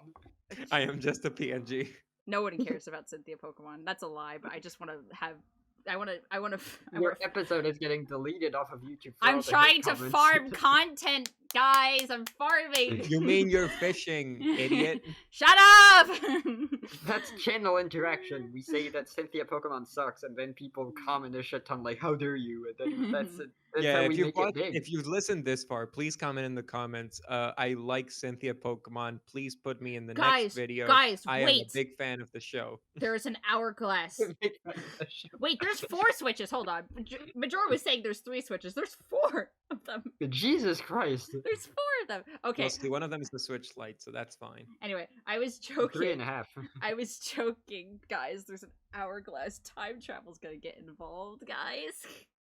That wouldn't be the Oh, first no time. way. Doctor Who. Doctor Strange. No, shut Doc up. Ock? Multiverse. This is my multiverse of madness. This is my True. madness. There's no multiverse. I'm just mad. This is my of. There's no multiverse madness. Why'd they call it multiverse? Also, why is there so much? Again, I know it's for dramatic effect, Theme? but why is there so much fog? Well, see, I don't know if you knew, but Because his building's on fire. there's a cool thing about Spain, how it's literally Silent Hill. Shut up. Shut up. I'm gonna say shut up, but I was also They gonna have a joke different like, word for fog. man, you live in Spain, so I can't say that you're wrong. Because what do I? Oh, hello. Hello, Mario. Hello, Mario. Hello. You got games on your phone? Got grapes on your phone? That's what that face says. I still like the idea that our pro tags are just like random middle schoolers going to Catholic school and they're trying to survive. It's so They- good. Like, what They if? are. Oh my god! What if they're in? This isn't middle school, but it's high school. What if they're in like AP Bio and the entire game is them just going on a goddamn camping trip where they have to study algae, but studying algae is studying Pokemon. Wow, they're studying. It's a field trip. Is a field. They're trip. studying Skrelp. Honestly, yeah, based. Skrelp is good. Skrelp should come back. Do you guys have? It was. Do you guys have Strope? Do you guys have weed? I was almost said you guys have weed. Do you guys have seaweed? They have a seed. Of course, there's seaweed. I'm joking. Yeah, It's a joke. fish. It's humor. I'm fishing for content. There, I said it. Ah, she said it. Hey. I might Say the actually. line, Bart. I'm still gonna call this the PondCast, but maybe every once in a while I'll keep it as a running bit. If you've listened this far, tell us in the comments below. What do you think's the best title for this podcast? And next up, block me on Twitter. If you listen this far, like and subscribe, and I'll let your family live. Oh my gosh. I wonder, there's so much like to speculate, but because we really have no information, it's like, oh, we could speculate like what the professor's gonna be like. We could speculate on like what the secret gimmick is, but like At this point, the secret gimmick could be literally, I could make anything up. the They could secret give gimmick you- is that they you could give you a gun. the secret gimmick is that you throw food at your Pokemon and they become buff. You That's see, already happened. You that's don't. already That, okay. Let me posit the following. Maybe what if you had you replace the combat system with like this wheel system where like you have three Pokemon fighting at the same time, and you can like flip the wheel to like change which three Pokemon are fighting, I and you cannot can move. believe. I cannot believe that you're stealing fossil fighters. I cannot believe. It's Yokai Watch. Shut up. It's triple battle. Fossil fighters did it first. I just feel like ass right now. Just want her back. I cannot believe this. Let's play a good game like Yokai Watch. Let's play a good like Fossil Fighters champions. My True. favorite thing is Joey being on this channel solely to turn it into a yokai watch. I know. Also, Have you guys seen the Bolt Yokai? I also don't remember this shot at The all. bald yokai? Did I like block this out of my memory? Why did I never remember this shot? When we saw this shot, I think everyone said Legends. Yeah, Yeah. this looks like the marsh in Legends. Yeah. Like what? I mean, Elden Ring. Elden Ring, Psycho Mantis. Elden Psycho Ring. Yeah, I mean, yeah, it looks fine. I think at the very least, because of the open world, and I think Spain lends itself well because again, it's like one of the few European countries that has like natural desert. There's like dry areas, you have tropical areas, coastline stuff like that. There's a bunch of like cool stuff you could do for architecture. I think this region, Spain, is going to lend itself very well to the open world format that they're trying to like implement now as like a mainstay. And if they stretch it to Andorra too, then you have snowy peaks too. Sorry. And hell, they I'm not... might stretch it to Southern Cal. Wait, sorry, Joey. I'm the dumb American as usual. What I'm not familiar. What place do you say? Andorra. It's between France and Spain. It's so tiny. Oh, it's just like It's a mountain, minuscule. or is it a mountain range? No, it's a country. Oh, okay. I thought you were During World War II, it had exactly 12 soldiers. Is that it? Yeah. Okay. Well, it's with 2 hours, but yeah. Oh, Dora. Gotcha. Oh, okay, yeah. So, Yeah. like, there's just snow here, I guess. Well, yeah, there's like snowy peaks. A big thing there. Like the only relevance it has is that it has like a big skiing scene. Yeah, I can see them doing that. I mean, Finally, we get my ski facility. I know, you and your skis. Alder jumps off a cliff, but this time it's for sport. For sport. Oh. What if like instead of biking and roller skating, the new mode of transportation is skis, but like even though there's like no snow, you just ski on like It's flat slower tile. it's slower on every tile except ice and ground. It's slow on every tile except like the one mountain that you don't even get until like late game. The post game area. Nice. Oh goodness. It feels like such a disparity in model quality, but then I have to remember, like, when you're in this room, it's only for the camera shot that you really have this camera angle. Like, when you're playing the game, you're not going to be looking this close at the bookshelf and the TV, so it's fine at a distance. It's just probably not the best way to have showcased it. Like, I don't know if they... not showing itself in the best light? I know. Like, Lord, frankly. They were definitely going for a very cinematic feel for this trailer, which I think is fine. And again, I think the lead up to this was really like cool.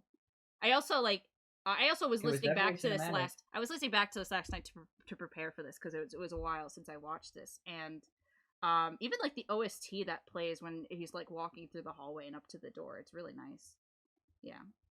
So yeah, they definitely popped off a little bit with the production here, and then they revealed the starters, and I was like, oh gosh, why are you doing this? They popped off and then they popped back on. Put it back on. They fell on. Gosh. All right. I mean, I guess at this point we kind of I don't know if there's anything else we really want to talk about. I mean, I would like to posit my own Fakemon idea for like. Oh yeah, go ahead. And like honestly, if at some point if we have more ideas or maybe we get more ideas or maybe more information, we could do like another follow up of this where we just like do certain Fakemon ideas and like concept them out. But yeah, go ahead. Yeah, absolutely. Because like what I think when you think of Spain, when you think of like Pokemon, when you think of animals specifically, you think of one thing. You think of the bullfighting scene. Yeah. Obviously, I don't respect it, but it's a big thing. So let's start designing a Pokemon. Let's start designing like a bull Pokemon.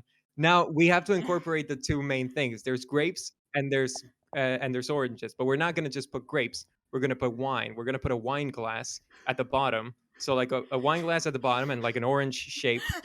And then, but then of course, it's a very sunny region. It's a very sunny region. Oh You my need something gosh. on your head to like protect you from that. So you put like a hat. And then obviously you got to incorporate the colors of the Spanish flag, which are, as we all know, they're red and yellow. So if you do a little if you just if you if you just it's it's the perfect Spanish Pokemon, I would say. I'm ending the session here. Goodbye, everyone.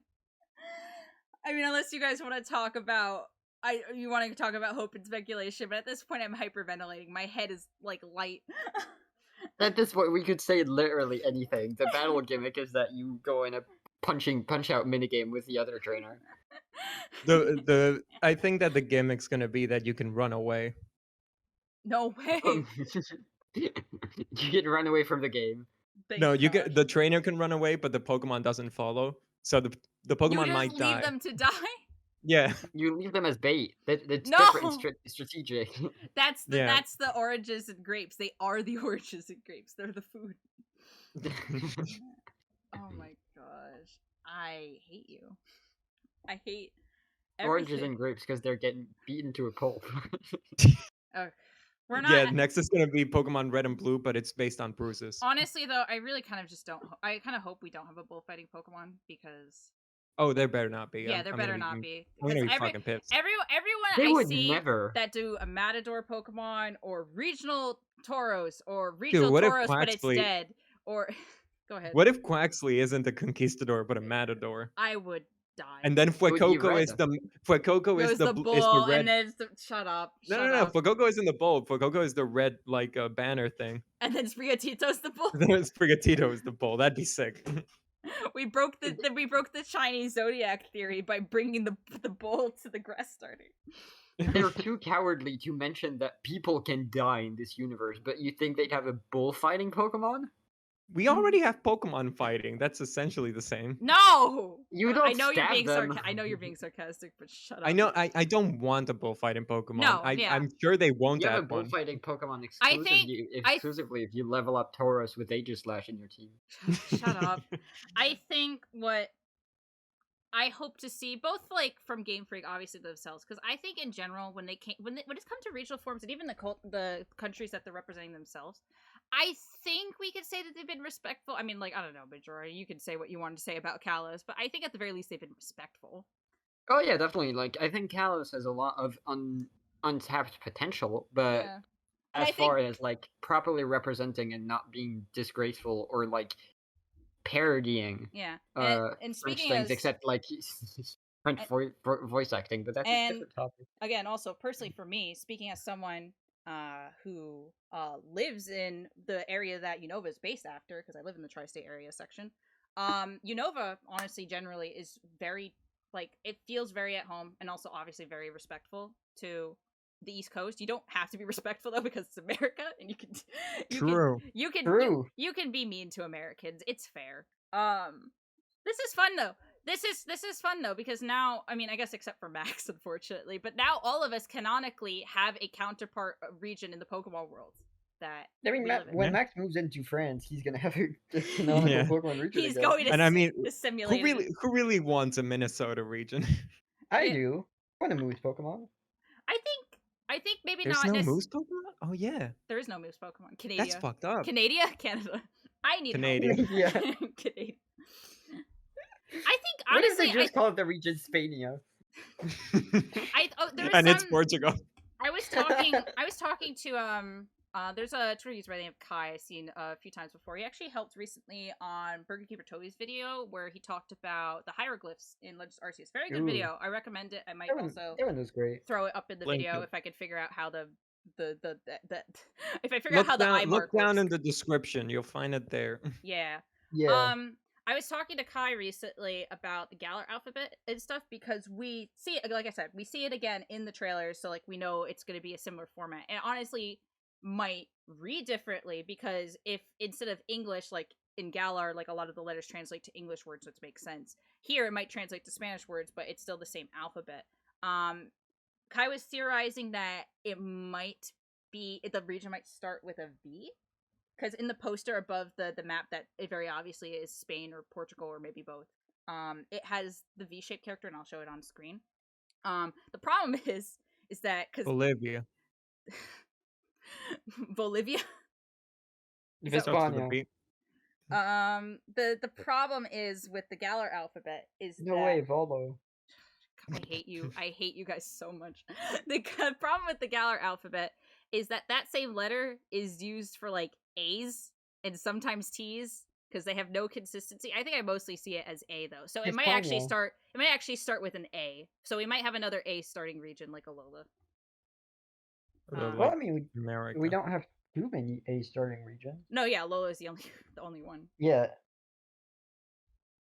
I don't know. Do we Kanto and Kalos, they both start with K. I was about to say, do we have a region that starts with the same letter? That matters. This is very trivial stuff. I'm not going to be like, oh, if it starts with a letter we've already had, it's boring and bad taste. There can only be 26 generations. Yeah, once we hit 26, it's over. We have to start using Greek. Bro, Pokemon patterns, they use letters twice. No way. I'm just imagining a Wojak pointing at the same letter twice. Witness. Stop being A. We're going into inside jokes that no one's gonna understand, but it's funnier that way. If they're this deep, I don't think they mind. Yeah, if you've survived this long, thank you, but also I'm sorry. If you survived this long, go to the comments and send me an email threatening my family. If you've survived this long, yeah, provide your email and your social security number and also your IP address right now. Oh yeah, let me just. Yeah, that's my actual email address, by the way. So yeah, do whatever. Nice slurs. Yeah, nice cock. Anyway. Nice cock. Typical politician. We're not ending this podcast off with Metal Gear. I refuse. Fine. What's a Spanish game, Metal Gear? We really should have ended this off with Bulu, and then we just kept going. Let's end this with Mexican Raiden. No. Is that again, better? we're not conflating Hispanic with European Spanish. You lived in Argentina and then moved to Spain. You shouldn't be doing this. You can't do this. You can't do this to them. Your people. Doctor, turn off my culture inhibitors. No!